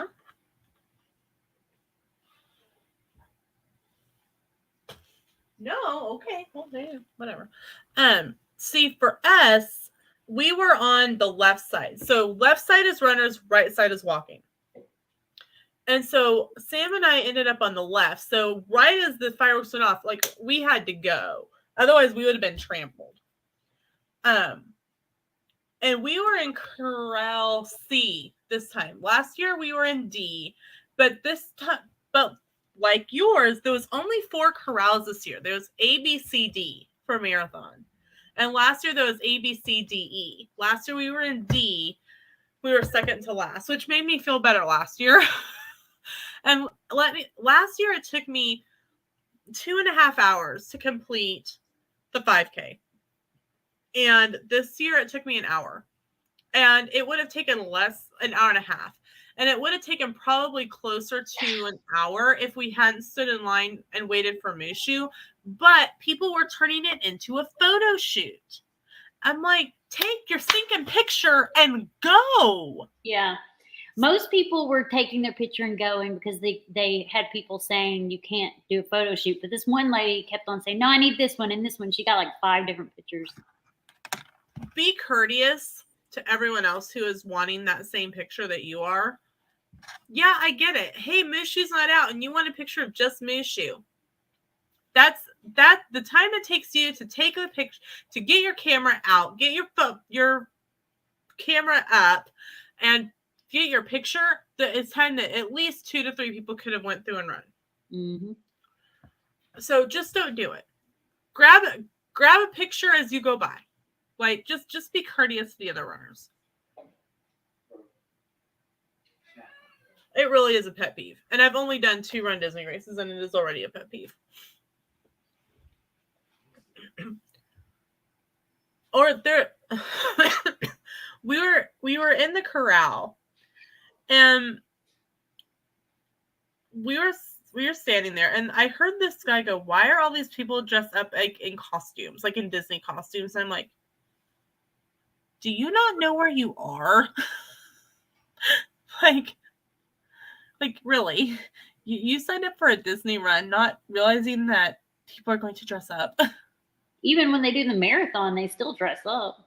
Right? Like, all the people, like my friend Kristen from Running and Makeup, she had 4 different outfits. Yeah, most of them did. Yeah. Like, they have a different outfit for every race.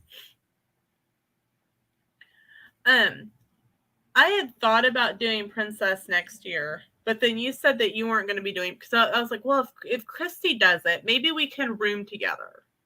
Yeah, I'm not going to do it next year. The next time I do one will be the next time we go as a family, which will probably be 2026. Well, I'm not bunking with you if you're going with your family. Just but I told Sam, I go, I think I want to do it.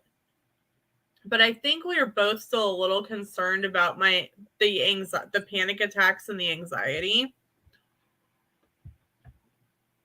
So I opted not to do it.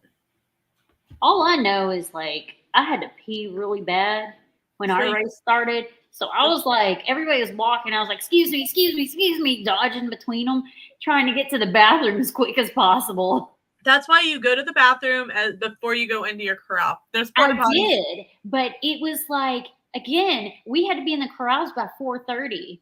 And then they let the first one go at 4:45, and ours didn't go till 6:30.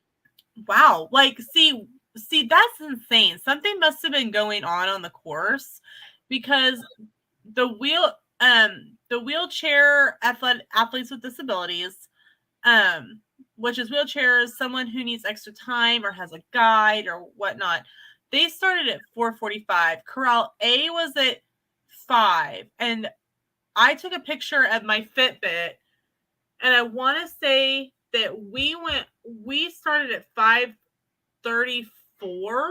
So like it took a half an hour to get through A, B, and into S and C. But here's the thing though. Club Disney Gold and Platinum automatically get put into Corral B. It's part of the perk of their Run Disney membership. So who gets an A? The people with the fast times. Oh, I'm going to say I got a 3-minute mile next time. Just kidding.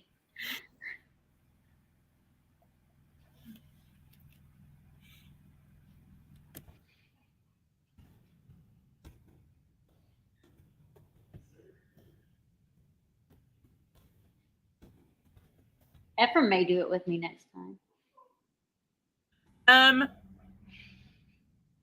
Check. He does school athletics, right? Yeah. Check into it because. Oh yeah, during school they're not allowed to. Yep, but see, our school district states that they can't do it during the off season either. Oh, ours can. Okay. I have already checked that. Okay. For those of you wondering what we're talking about, school athletics, different states, different athletic associations have rules for student athletes, and the outside activities that they can participate in and receive winnings.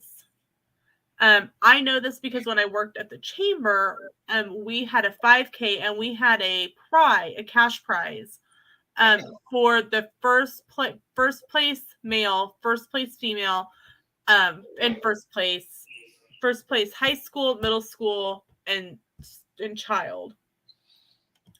And the high schooler that won actually brought it back to me and said, "I'm sorry, I just found out I can't accept this per KSHA, which is the Kansas High School Athletics Association.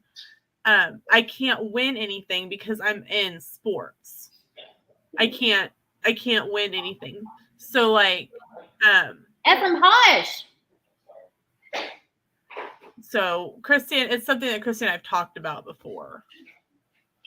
And that's the year he graduates anyway. So if I do it late enough, it won't matter. Make sure it won't affect any scholarships or anything. Yeah, it doesn't affect like conversations with the coaches and everything. If it's off season, he's fine. Just can't when he's on season.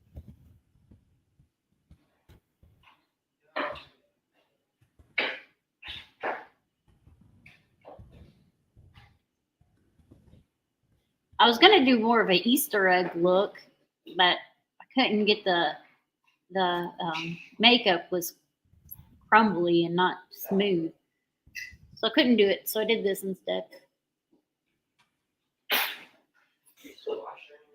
Yes, that's why I told you shut up.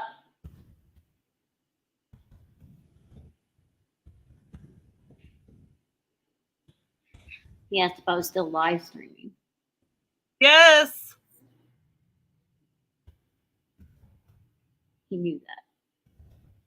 Oh yeah, carry on. So our first park day was the last day of the arts festival, and we ate like $200 or more worth of arts festival food. And really that's it for that day.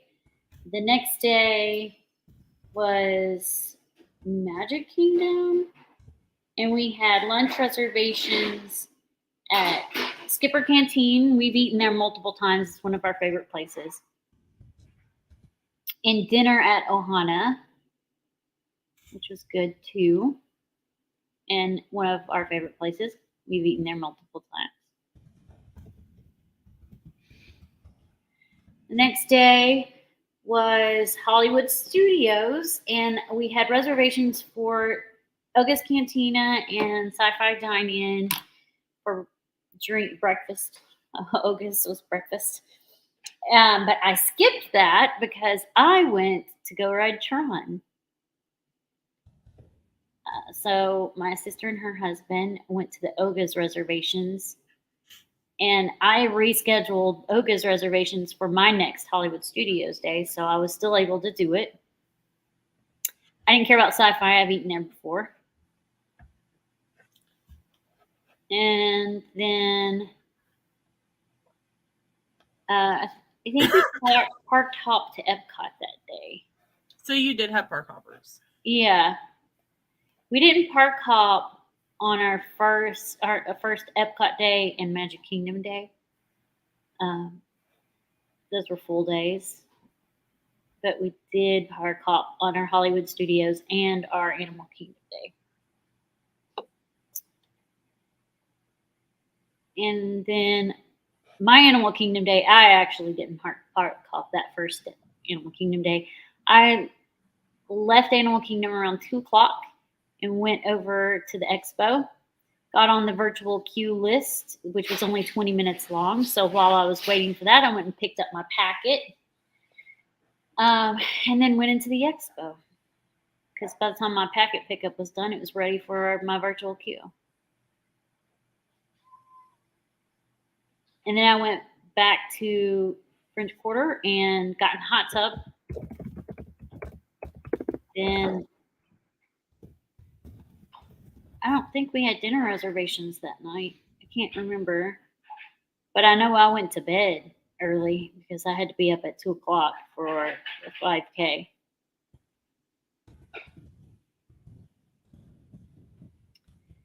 That was supposed to be a Universal day, but we didn't go because we were tired. So we just kind of resort hopped and Disney Springs it a little. And then the next day was our Universal day, which we did the Mardi Gras parade, and they went to go see Three Doors Down because Three Doors Down was performing that night. But I had dinner reservations with Mouse Talk. So I didn't watch Three Doors Down. And then the next day was my Animal Kingdom day. So I took them to the airport and then went to Animal Kingdom. Did all I wanted to do and then went back over to Universal. And then the next day, I believe, was Hollywood Studios again. And after that, after Hollywood Studios, I hopped over. Yeah, so Hollywood Studios, I bought, was that Hollywood? Yeah, I bought Genie Plus for Hollywood Studios Day. And I did a lightning lane for Rise. So I did my lightning lane for Rise and my Hollywood Studios Genie Plus. I did like 4 rides with the Genie Plus at Hollywood Studios. And then I booked a ride at Magic Kingdom and hopped over to Magic Kingdom, did 2 rides on Genie Plus, and then did a ride at Epcot on Genie Plus. So I literally used my Genie Plus for all 3 parks. Well, are you going to do a video on your experience with Genie Plus? Probably not, because I already recorded videos. I mean, I guess I could. I will say I thought it was worth it. If you're going to be park hopping like that, if you get it first thing in the morning, I thought it was worth it. See, the one thing is you just have to, because say you book your first ride at 7 o'clock in the morning, and it's not until 3 o'clock in the afternoon. You do not have to wait till 3 o'clock in the afternoon to book another ride. You can literally wait 120 minutes, book another ride, and it can be for immediately, which is what I kept doing. And that's how I got it. And it was all decent rides. It was nothing that was like a walk-on if you didn't do it. It was all good rides. So I found it beneficial and worth it, especially since once, and you don't have to wait till 2 o'clock either. You just have to wait till all the 2 o'clock reservations in another park are already booked. And it can be 12 o'clock in the afternoon, and you can book a ride for something after 2, or something in another park after 2 o'clock that is for after 2 o'clock. But it can be 12:30 in the afternoon when you book it. It just has to be for after 2 o'clock. So I found that super. I would film a video if I were you. I mean, I literally spent $20, which is fine for that. And I got to ride. I used it for Tower of Terror, Slinky Dog. Was it Slinky Dog? No, I stood in line for Slinky Dog. I did the extra lightning lane for Rise, and I rope dropped Slinky Dog. So I used it for Tower of Terror, Mickey and Minnie.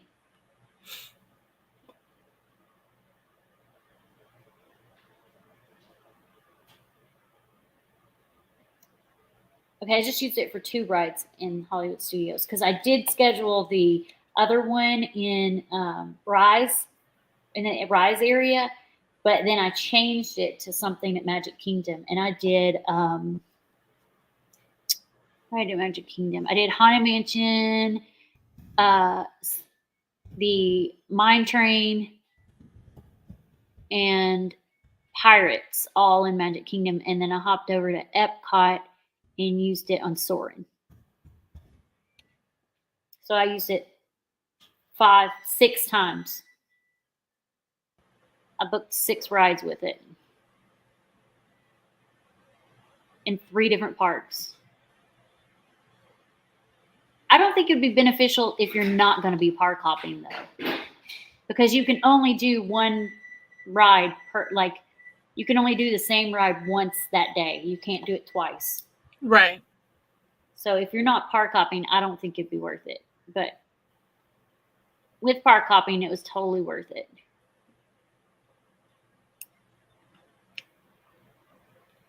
And when I rope dropped Slinky Dog, and I thought that it would be a horrendously long wait, 18 minutes. Wow.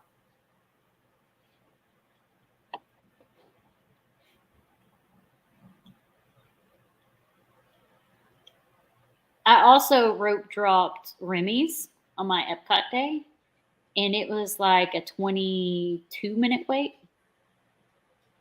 when I rope dropped it. But I had early entry, and I was staying at that point at Boardwalk, so I was over there by it. I wasn't coming in the main entrance.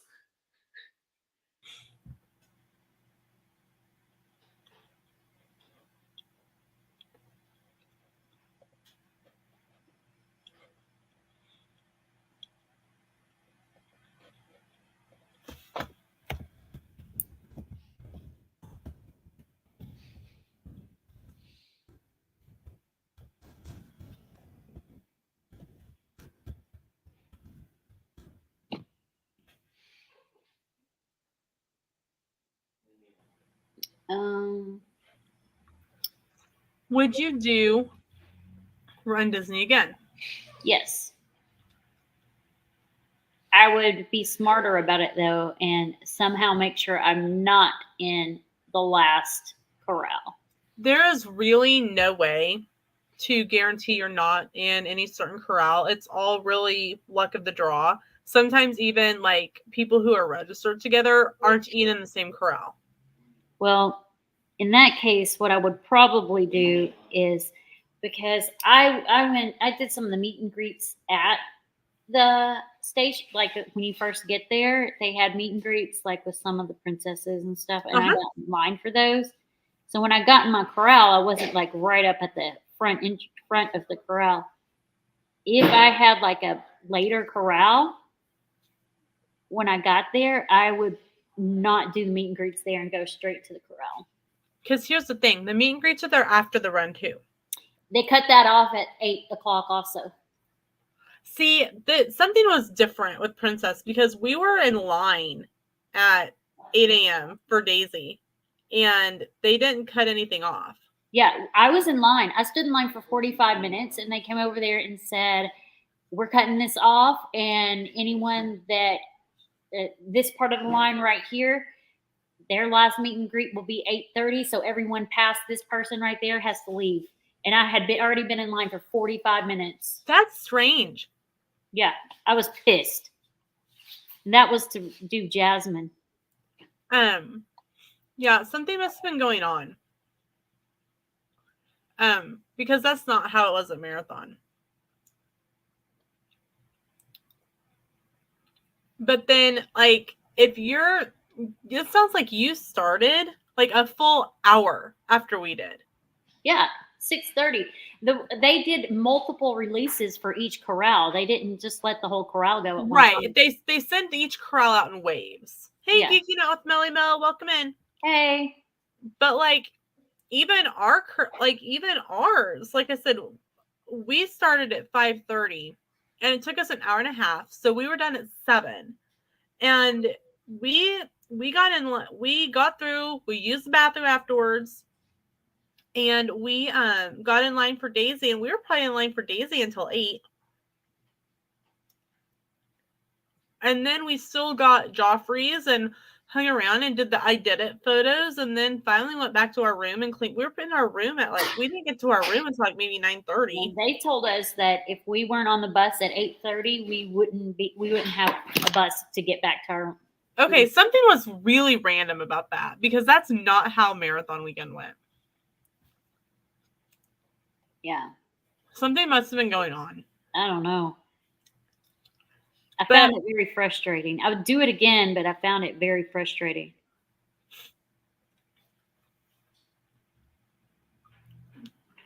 But like some of the things that you're saying, like I did see some comments on stuff in my different Run Disney groups. They're like, this is really weird. About what they did? Yeah. They're like, this isn't how it was at Marathon.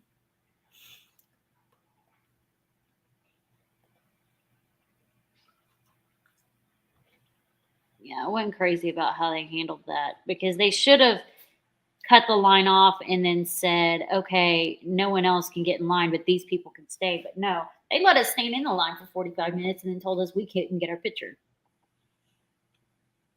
That's just weird.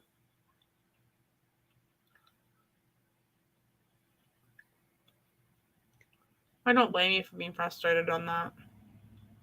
I mean, you pay all that money. Mm-hmm.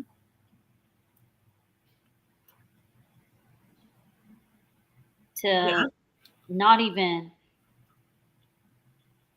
I don't have any photos with the characters. Well, you got one with Daisy, right? Right. I mean, like on the course. Oh. I got some selfies, but I didn't get any pictures on the course. And I got before the run, I got one with Minnie. Didn't they have photographers throughout the course taking pictures of you, though? Yes. Did you get yours? Yes. Okay. They all look horrible because you're like, Well, like, they're coming because they have floodlights over them and they're in bright green. Yeah, but at the same time, like, I have some where I look absolutely pissed, and I think I was at that, at one point, because I was mad over not getting the picture with Mushu that I wanted, and I was like pissed, and you could see it. Like I'm like, in the pictures, I'm like, dang. But I loosened up a little bit. So, Christy's Corner. I've been meaning to suggest that you should do a Norse makeup look. That would be so cool. Oh, that would be cool. Right now I'm doing I was going to do kind of like Easter egg look inside these space looking areas, but my makeup's too crumbly. So it seems like the color I was using was crumbly. So it's probably kind of old. So instead I'm doing like this space look, and I'm pink. I don't know if you can tell that I'm pink or not, but I'm pink. Not really. What do you got left? This section and this section, and then just a couple of little details, and that's it. Okay. No biggie. I'm just curious. So are you going to do a video on your Run Disney experience? I don't know. I haven't decided. I'm still kind of irritated about it. I mean, I liked it, but it's still kind of irritating. Well, I mean, I think that a lot of people go into the races, not saying this is you, just in general, go into the races, they're like, oh, this is going to be exactly like the parks, when it really isn't. I mean, like, I didn't go into it thinking that. I know, that's to say, not you, but like some people go into it with that mentality, and it's not. It's a very different experience. I mean, that's what I paid for, was a different experience. Well, you got a different experience. It wasn't quite the one you were hoping for. It's not the one that I would have hoped for you. Yeah. And it's a very different experience for mine.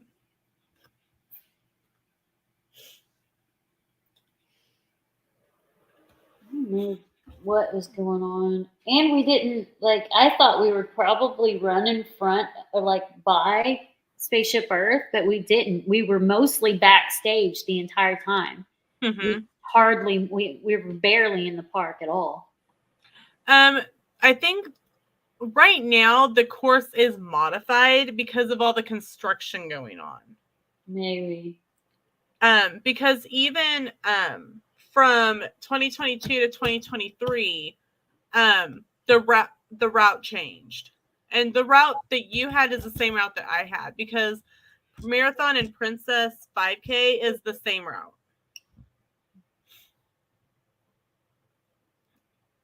Where you came in at, like, you came in by between Mexico and Norway, and then you exited. I don't remember where we exited. Oh, we exited and then came back in. Yeah, it's the same route. And then exited again at you came back in right around the France Pavilion. Yeah. Lena, how's your husband? I saw you posting here.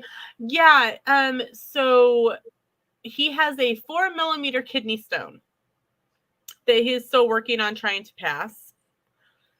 And trying to explain what a kidney stone is to first graders when they're like, well, why weren't you here? I'm like, well, Mr. Sam had to go to the hospital. Well, why was he in the hospital? Well, we found out he has a kidney stone. Why did he eat a stone? Well, he didn't. And like, well, how does he get rid of it? And like, how do you tell a first grader he's got to pee it out? Like traumatized kids for life. One of them goes, does he have to poop that out? Yeah, he does. He has to poop that out. That doesn't sound fun. He really needs to stop eating rocks. Yes, he does. I will tell him to quit eating rocks. Things that you never think you're going to have to explain to kids you work with. Right. Like the details of my life outside of school are not my own. are very interesting. Yeah, and he has to take he had 7 days of this pill that opens everything up to pee more. And he just has to keep pumping water, lemonade, lemon water, grapefruit juice. And they gave him a prescription of Vicodin for when he passes it. I'm like, lucky they didn't have to go up in there and pull it out like they did my husband. They said that the urologist looked at it and they think he can pass it. And so I Googled it, and they said that the Mayo Clinic says it can take 45 days to pass a kidney stone of that size. Yeah. So we shall see how the next 45 days go. Well, if they have to go up in there and get it, they have to put a stent in there just so he can pee in the future. A catheter, yeah. Yeah. But Sam and I started laughing about the Vicodin. And if I had had a YouTube channel back then, man, I could have got some viral hits on that. So I had to go in when Sam was on active duty and get a blood draw done. And they went through my blood vein. So like my arm kind of locked and seized. So we went to the ER and told them what happened. And they're like, okay, well, they're like, have you tried massaging it? Well, yes, I've run the gamut A to Z. like of before I came to the ER. Like, give me a break here. So we're setting in triage because I didn't need to go to the trauma area. And they come back in like, okay, take this painkiller, and it's a painkiller and muscle relaxer, and it should relax everything, and it'll be fine in a couple days. Okay. They gave me half of Vicodin, is what they gave me half of Vicodin and sent me home. And apparently, once it kind of kicked in, I was eating tacos in outer space on a rocket ship with aliens. I was having a grand old time. And Sam's like, I really wish we had like had a YouTube channel then, because we could have made some serious cash off of that video. I'm like, probably. I'm like, apparently I had a pretty good time though, you know, hanging out with some aliens and eating tacos. You know, must have been Tuesday, Taco Tuesday. Oh my gosh. I had to take my husband in for surgery in his nose. He had a deviated septum, and then it caused infection up in his sinus cavity. So he had to have outpatient surgery.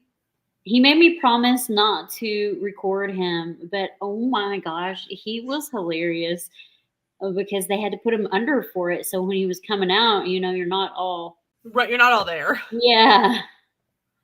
But I didn't get to record him. He made me promise. Party pooper.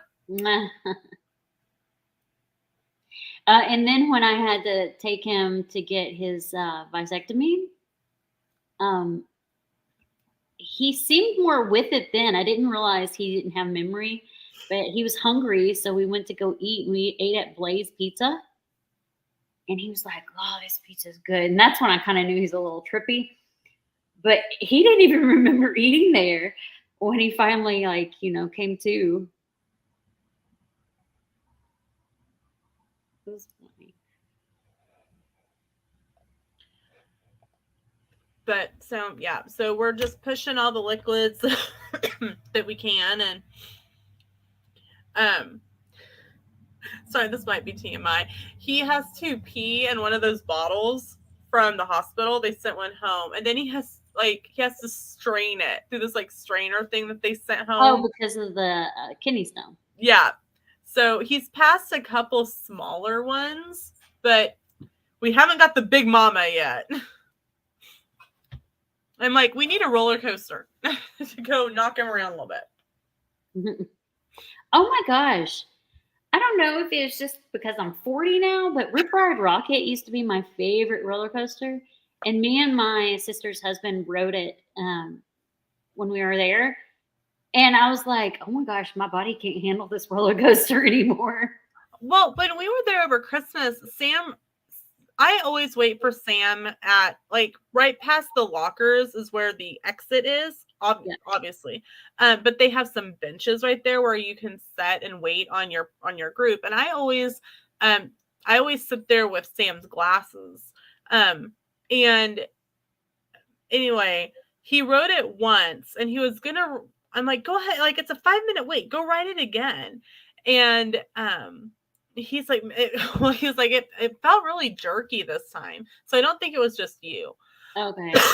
Well, that's why my sister didn't ride it. She said the last time they were there, they were watching it.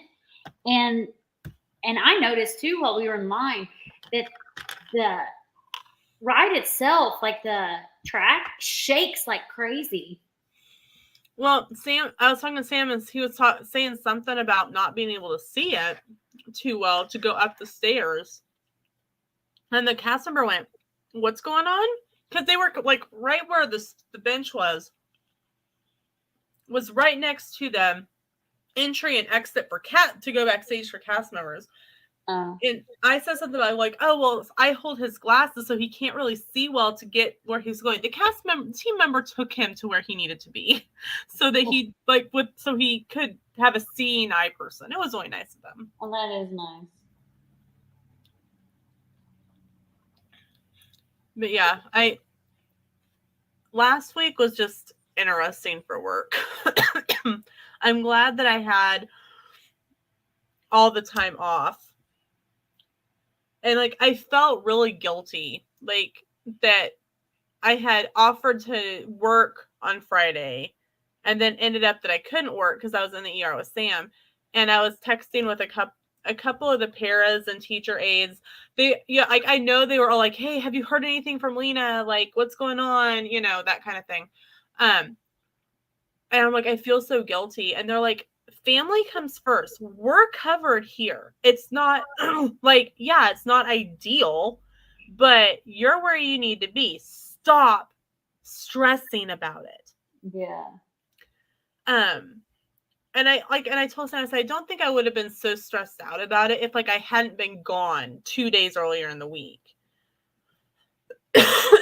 So that's just who I am. But one of the aides, she's been there a while, and she's like, I never take my personal days. I never take them. They just roll into my sick pay. I never take my personal days.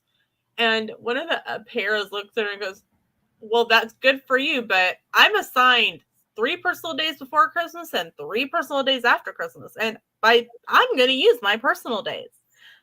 I'm not taking away from anybody, you know, by using what's been allotted to me. Right. And so like I'm off tomorrow. My spring break started at 3:32 when I clocked out and submitted my timesheet. So I'm off until I go back on like the 20th, I think. Yeah, the 20th. Everybody's off during spring break, though, right? Huh? Everybody's off during spring break, though, right? Yeah, school's closed for a week. Yeah. Which may be a good thing. Like, try to get some of these kids well. Yeah. You actually might. You would not believe how many parents will still send their kids to school sick. I do. Like, no, running a fever. Oh, no, I don't. Still sending their kids. Because you can't. You can't hear. You're not supposed to, but they do it anyway. But if they just got a cold, yeah. Get your butt right. If they've got a cold, I mean, that's one thing. You know, just send them with some extra hand sanitizer and remind them to blow their nose and wash their hands. Like, I've been at work with this croupy cough, like, since, like I said, I was off last Monday and Tuesday with this, but I couldn't hardly talk. I went to school on Wednesday, and I probably should have stayed home. I couldn't talk. I sounded like this all day. I'm like, don't make me yell because I can't. I'm like holding up a whiteboard. Be quiet. It's like miming in the movies. But I probably should have stayed home Wednesday. But I knew that, you know, one of the other paras was out with COVID. There wasn't going to be enough. Sorry, I was trying to figure out what's going on. That was my oven. Oh, I'm like looking outside going, what vehicle is beeping down our street? That was the oven. Out with COVID, and I knew there wasn't enough people to cover. And my supervising teacher looks at me and goes, "Are you gonna make it?" And I went, "No." I'm like down, like I'm in the workroom half the time. I was in the workroom probably half the day last Wednesday, like making another cup of hot tea just so I could try to have some semblance of a voice. Mm-hmm. I'm like, don't make Miss Lena talk. And they're like, you sound like really bad. And I'm like, thank you. Because, you know, kindergarten, first and second graders are very blunt. And they also think I'm old. Yep, that sounds about right. One of them asked me if I was 68. Oh, wow. But really, at that age, they have no concept of time. Yeah. But it's like, ouch. Like, ouch. You hurt Miss Lena's feelings. Why are you so mean? I'm like, that hurt Miss Lena's feelings.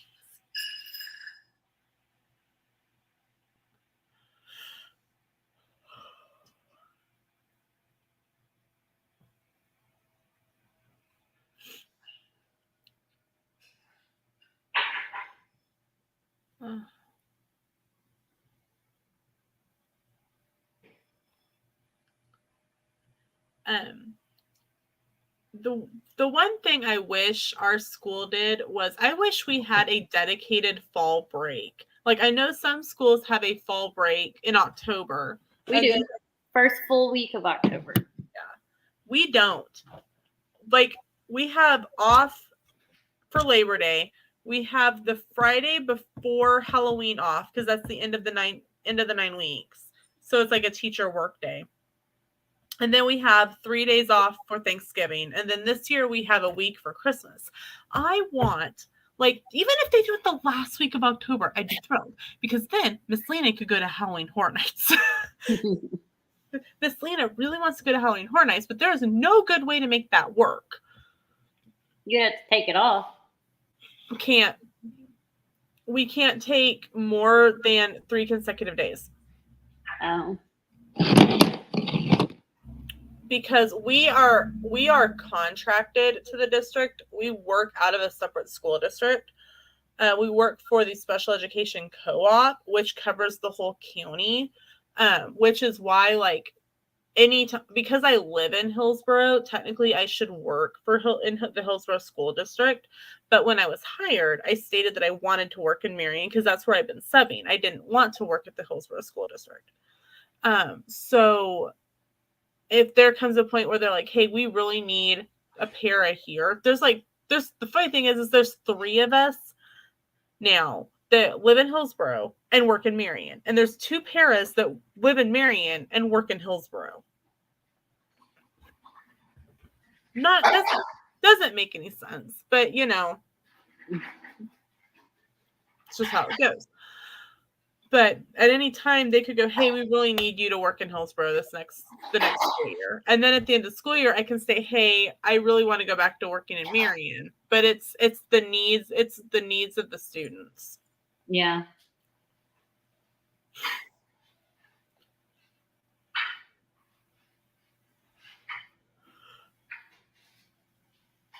Excuse me.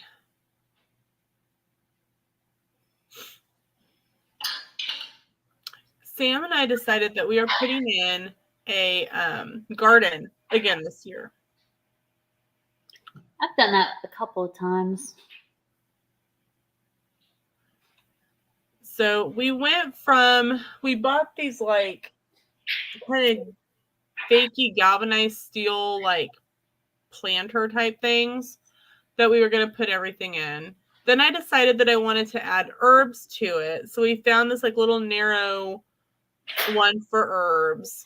Then we started going, well, what if we planted this? And what if we planted that? So it's now expanded to herbs, these galvanized bucket things, and Sam's buying a tiller to till up part of the backyard. So we were talking, and he's like, what are we going to do with this, like, while we're gone, like for 2 weeks on vacation? I said, let me talk to Michaela. My friend Michaela, I work with her. We didn't know each other before the school year started, but she literally lives a block behind me, catty corner one house. So I'm like, when we were gone, like literally we left Wednesday night. You guys all know we had to like drive, outrace the storm. The next day on Thursday, our keepsake box from Universal was delivered. And I'm like, hey, I'm like messaging her. I'm like, hey, can you run by my house and grab this off of my doorstep and hold on to it for me? She's like, yeah, no big deal. So I said, hey, could you do something for me? She's like, maybe. I'm like, we're putting in a garden, and while we're on vacation, we need someone to just kind of keep an eye on it, make sure if it needs water to water it. And she's like, yeah, I can do that. No big deal. She's like, I go on. She goes on a daily walk anyway. She's like, I'll just stop by either at the beginning or end of my walk. And I said, well, here's the thing. Stuff's going to probably need to be picked while we're gone. You're welcome to keep anything that you pick. And she's like, really? And I go, well, yeah, what are you going to do? Stick it in my refrigerator and let it go bad in 2 weeks? Like, seriously. And she was like, well, you're going to be home on what day? I go, we'll be home on, we were talking days. And she's like, well, when I check on it on like Friday, Thursday, Friday, Saturday, I'll probably just split whatever's in there between your refrigerator and mine. So just make sure I have a key to your house. I'm like, okay.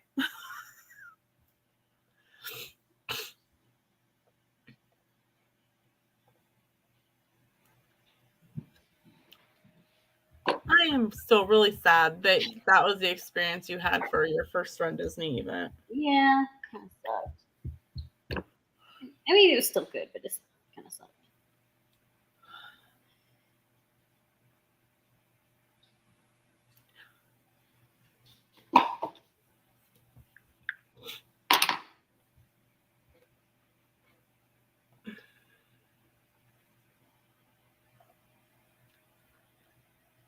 What gets me is that you are going to still do pictures. And then take all your makeup off. The makeup takeoff process isn't long.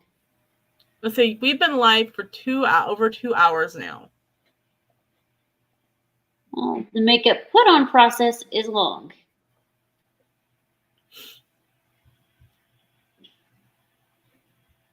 But there's not much left.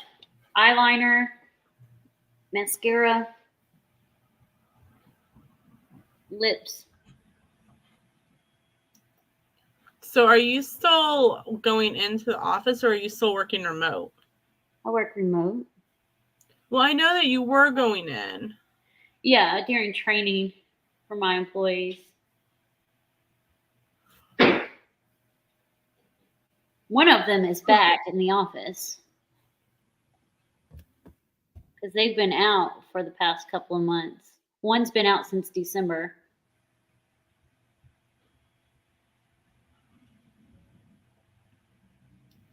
The other one went out right before I went on vacation. She won't be back till April.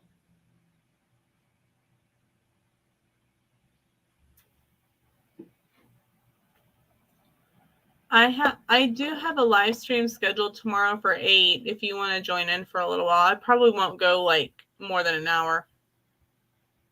I probably can. Let me make sure I don't have any calls. Okay.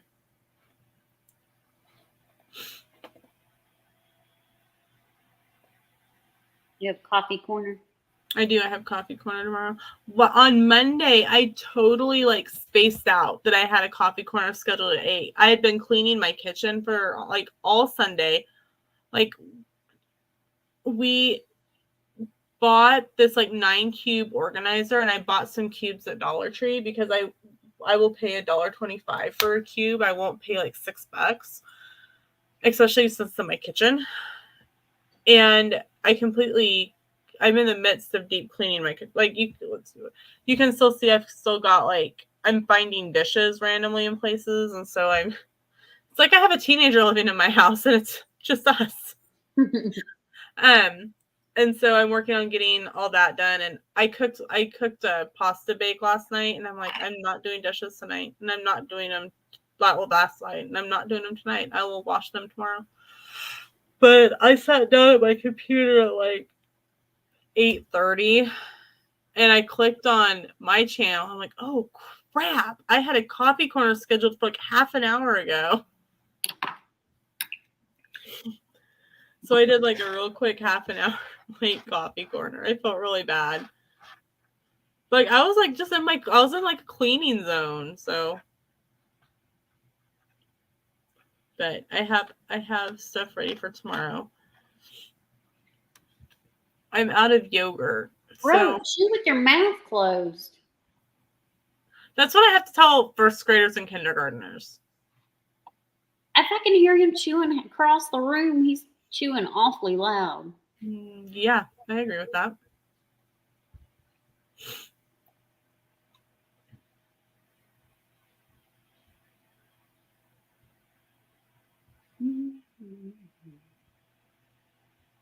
By the way, Boardwalk, they're under refurb and they got some stuff going on, but man, that room was worth it. Was it? Yes. I loved it.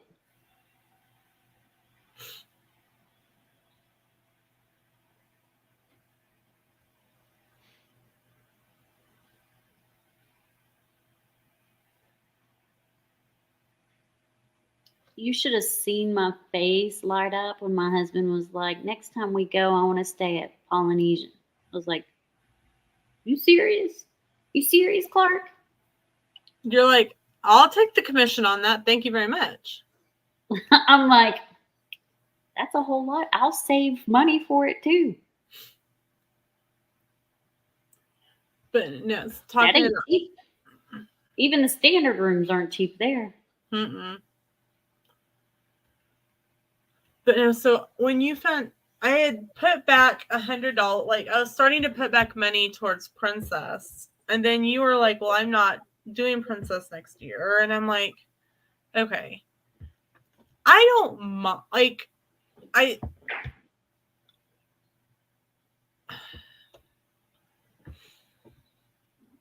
I know it's not like a separation anxiety thing. It, for some reason, last time I went on a solo trip to Disney, I had a massive panic attack. And Sam and I were just both concerned that it could happen again. And so I think it was Tuesday. Yeah, because Tuesday was family read night, and I had volunteered us to work. I got an email from our local craft store that the fall scrapbook crop, what the pricing was and where it was going to be held. And I was talking to Sam about it over dinner because we just ran to the Mexican restaurant because we had like an hour for the time I got home to the time we had to leave to go back over to the school. And I'm like, what do you think? Like, your honest opinion.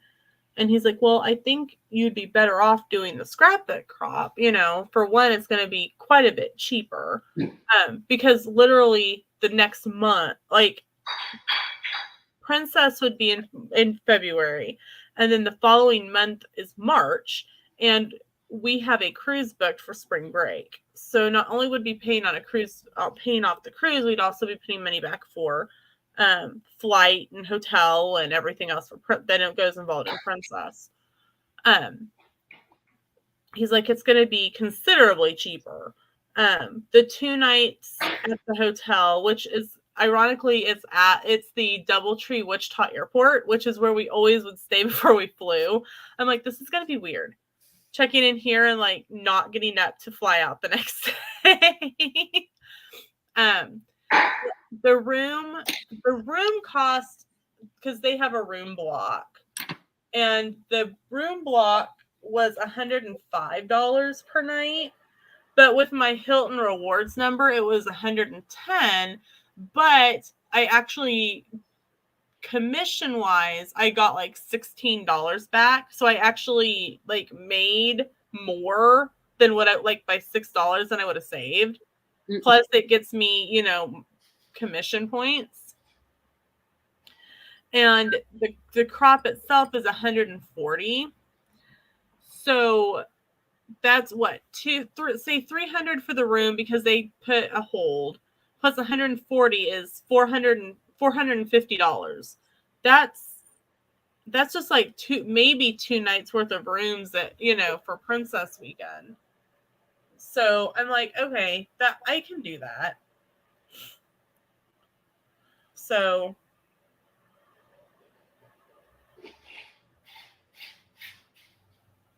it's once you've had a panic attack, I think you're always worried about what's going to set off another one.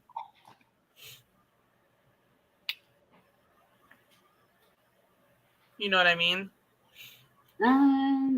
Yeah, I mean, I've only ever had one panic attack, and I was being attacked.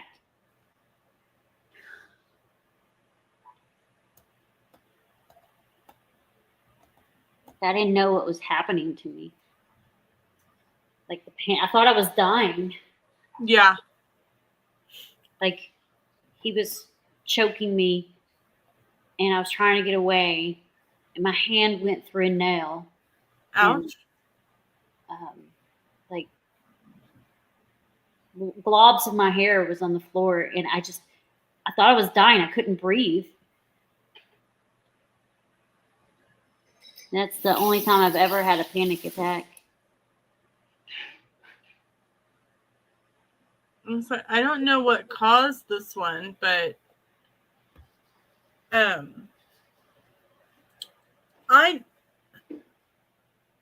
travel days are really stressful for me because I'm always concerned, like, of what's gonna happen. Like all the things that potentially could go wrong, like run through my brain. And I think, and I felt like, well, I remember I went down there for a scrapbook crop, but I ended up not going to the crop itself. I ended up just going to the parks instead.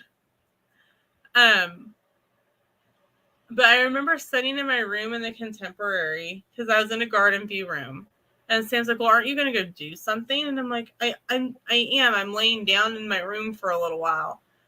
And we've both learned since then, I really do need, even if we're driving, I need some downtime to decompress after travel. And so I think that some of the anxiety that happened on that trip, I didn't allow myself the opportunity to just be and just decompress and go, okay, I'm here. I'm going to walk back over to the main building. I'm going to go to Contempo, the quick service, grab something to eat, either eat it there or bring it back to my room and just be. And then tomorrow I'll go to the parks. I tried to push myself to still do something that evening. I ended up going to Gideon's. Yeah, I went to Gideon's twice on my trip. I hate Gideon's. Really? I think they taste nasty. I like them. Their coffee's really good too. I pass on that. You are more than welcome to all of the Gideons. I would rather go to Amaret's. I like them too. But so like even when we drive, Sam's like, okay, you do what you need to do to decompress and kind of unwind a little, like chill, and we're good to and I'll go and he'll go do something or whatnot, and we'll meet up later. And I knew when we were getting ready to go in December, I was sitting right here, literally, at my computer, and I'm like, I'm gonna freak out the whole way there. I know I am. And so I literally grabbed the box, and I talk about this in the video.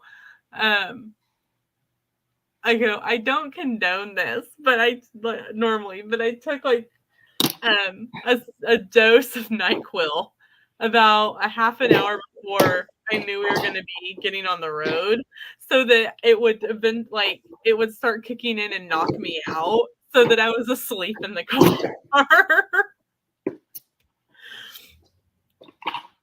I never put the mascara in there. So I'm like, hey, when we leave in June, I'll probably end up doing the same thing.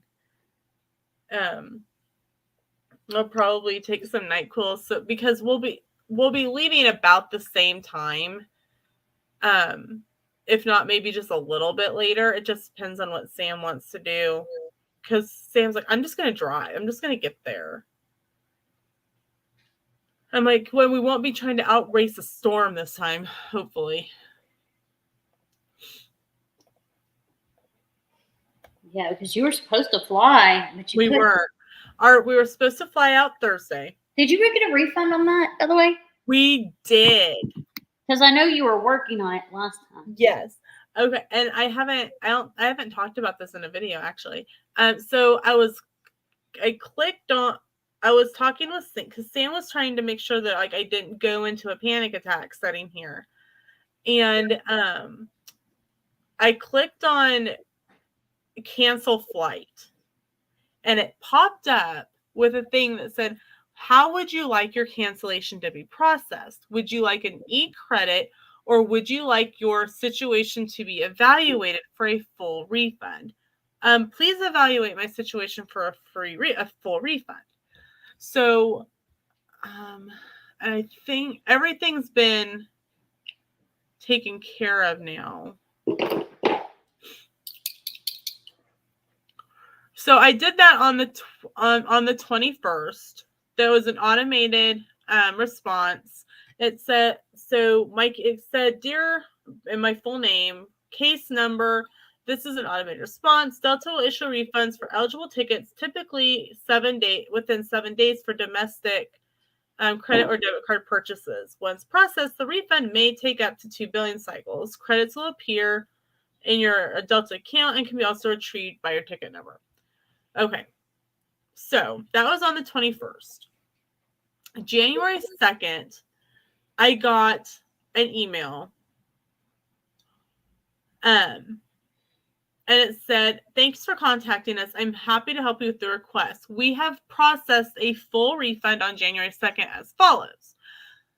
$952, $245, $1,197.20. And I didn't really think anything about it. I'm just like, oh, thank goodness they processed it in a full refund because I didn't want this in airline credit, blah, blah, blah, blah. So what was this dated? And so I called my mom and I told her, yeah, we're getting a refund, blah, blah, blah, blah. And so mom hands me,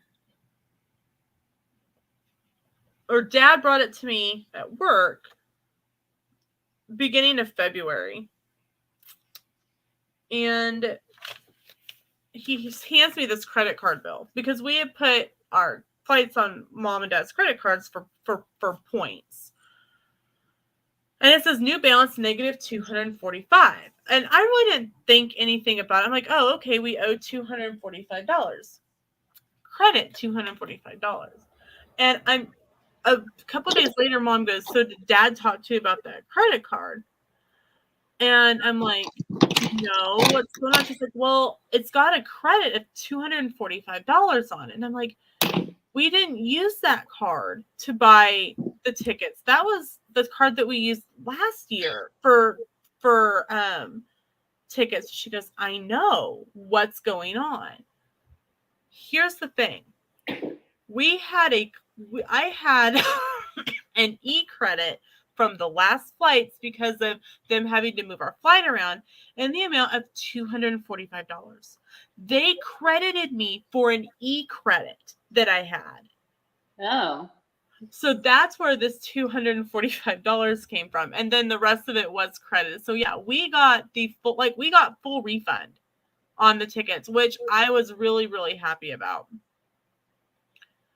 So, and I don't remember how much I talked about in the video because I was like very overwhelmed.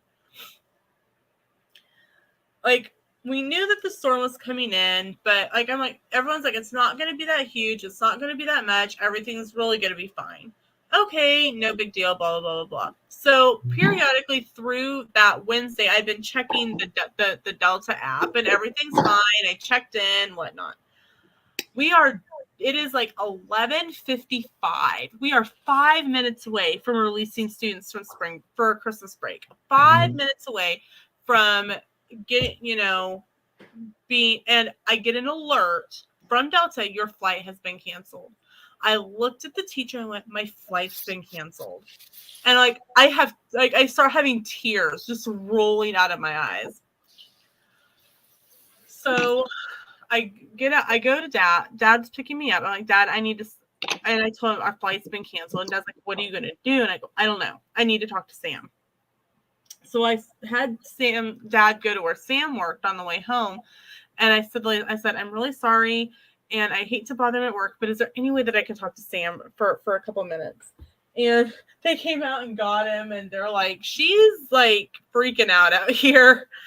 And so I go, hey, honey, our flight's been canceled. And he's like, what?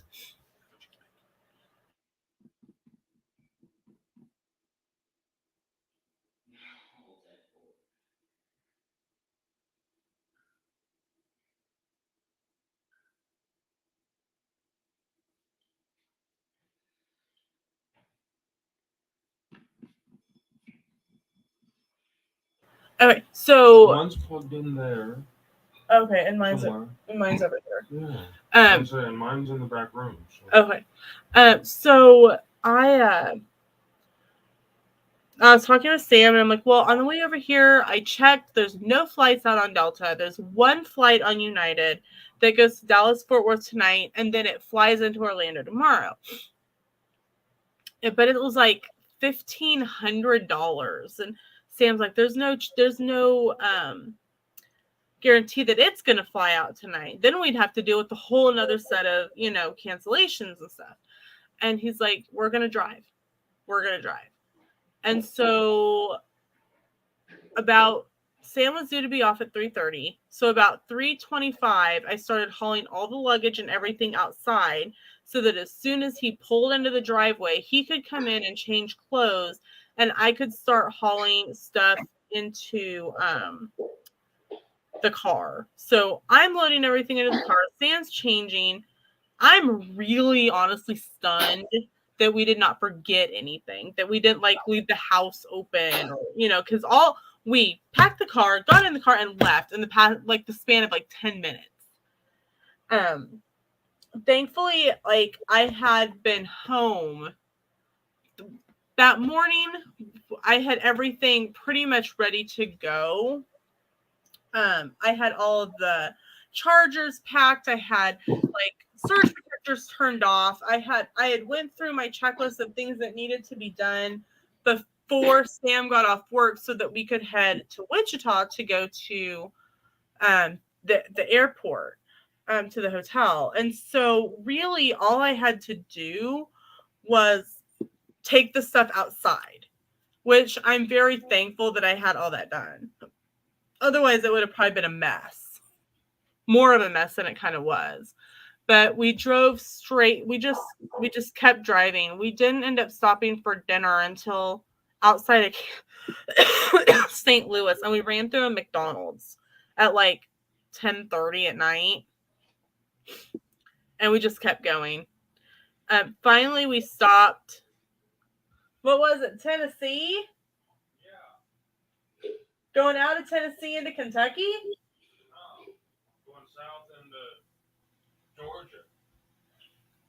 The rest stop right before we went into Georgia. And Sam finally took it was 4 o'clock in the morning because I take him right before the hills that drop. There in Tennessee. And he took a hour nap. I used the bathroom. He took a nap, and we kept going.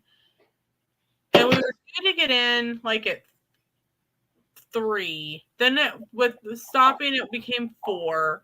And then it was between Atlanta to Orlando, it was stop and go traffic.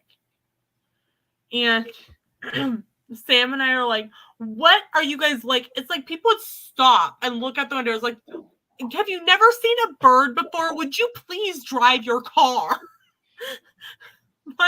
Why? Why are you looking at? Ooh, look, pretty cloud. There's clouds everywhere. Would you drive your car? We're so ready to be out of the stupid car.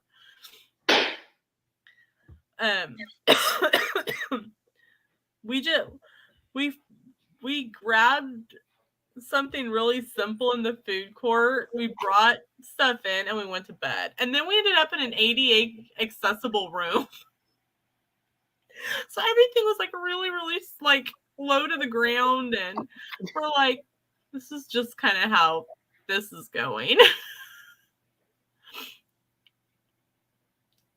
It's comical now, but then it was just we're over this already.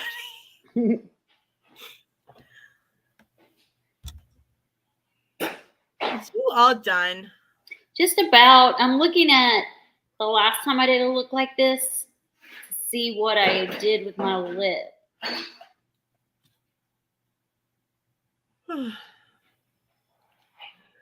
Okay.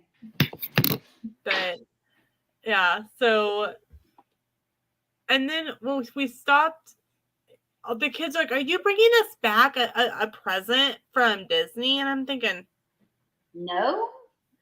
you guys are expensive children. But when we stopped at the Florida rest area, they have some little stickers in the shape of Florida, and they said be your own sunshine.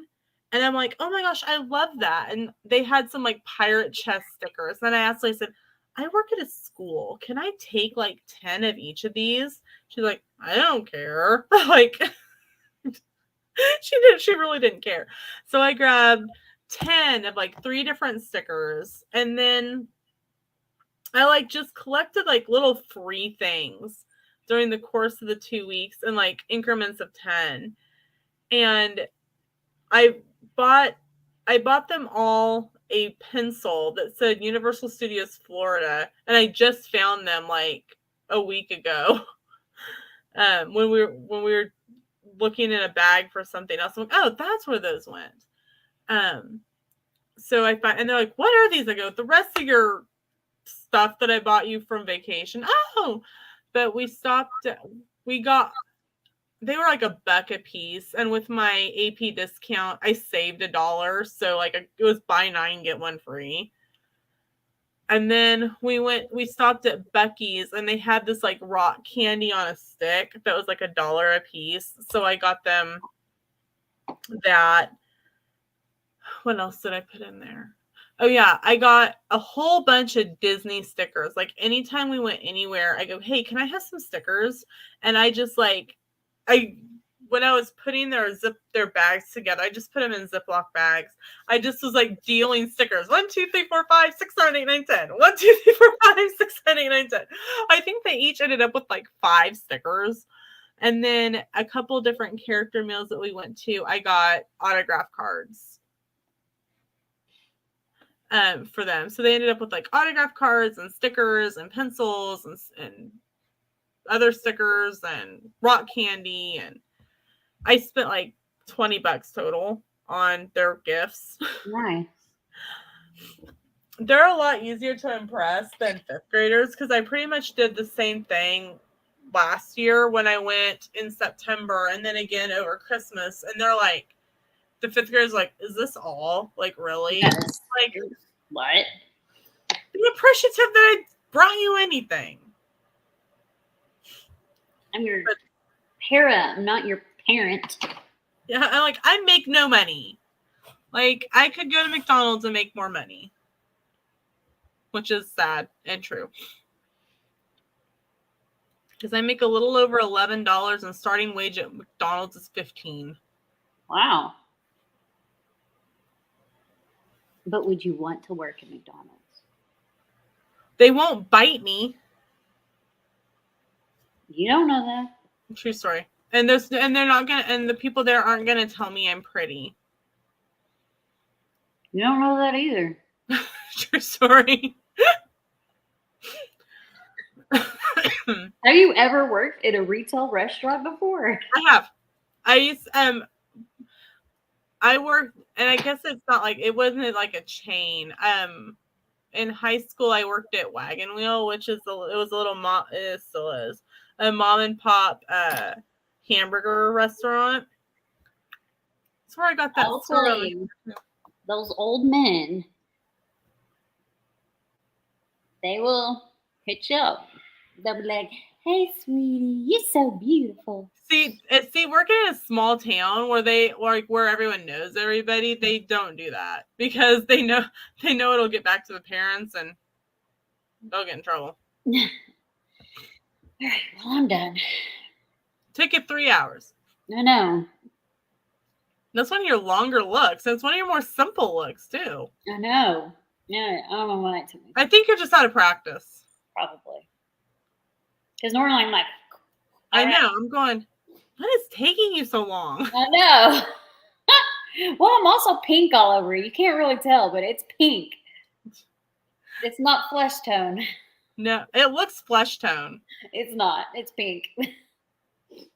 You might be able to see it better in the pictures. Probably. Sometimes it's the lighting. Yeah.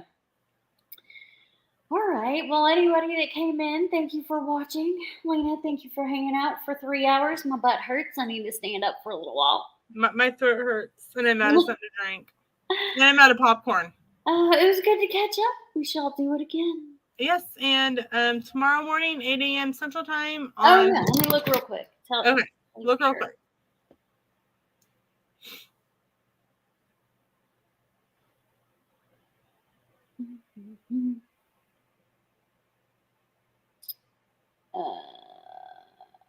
That's today.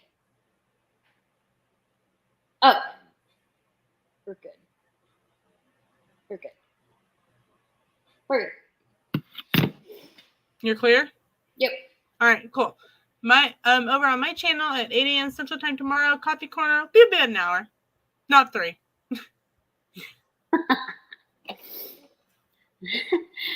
All right, everybody. Thanks so much for watching. Bye. Okay, bye. Okay, bye.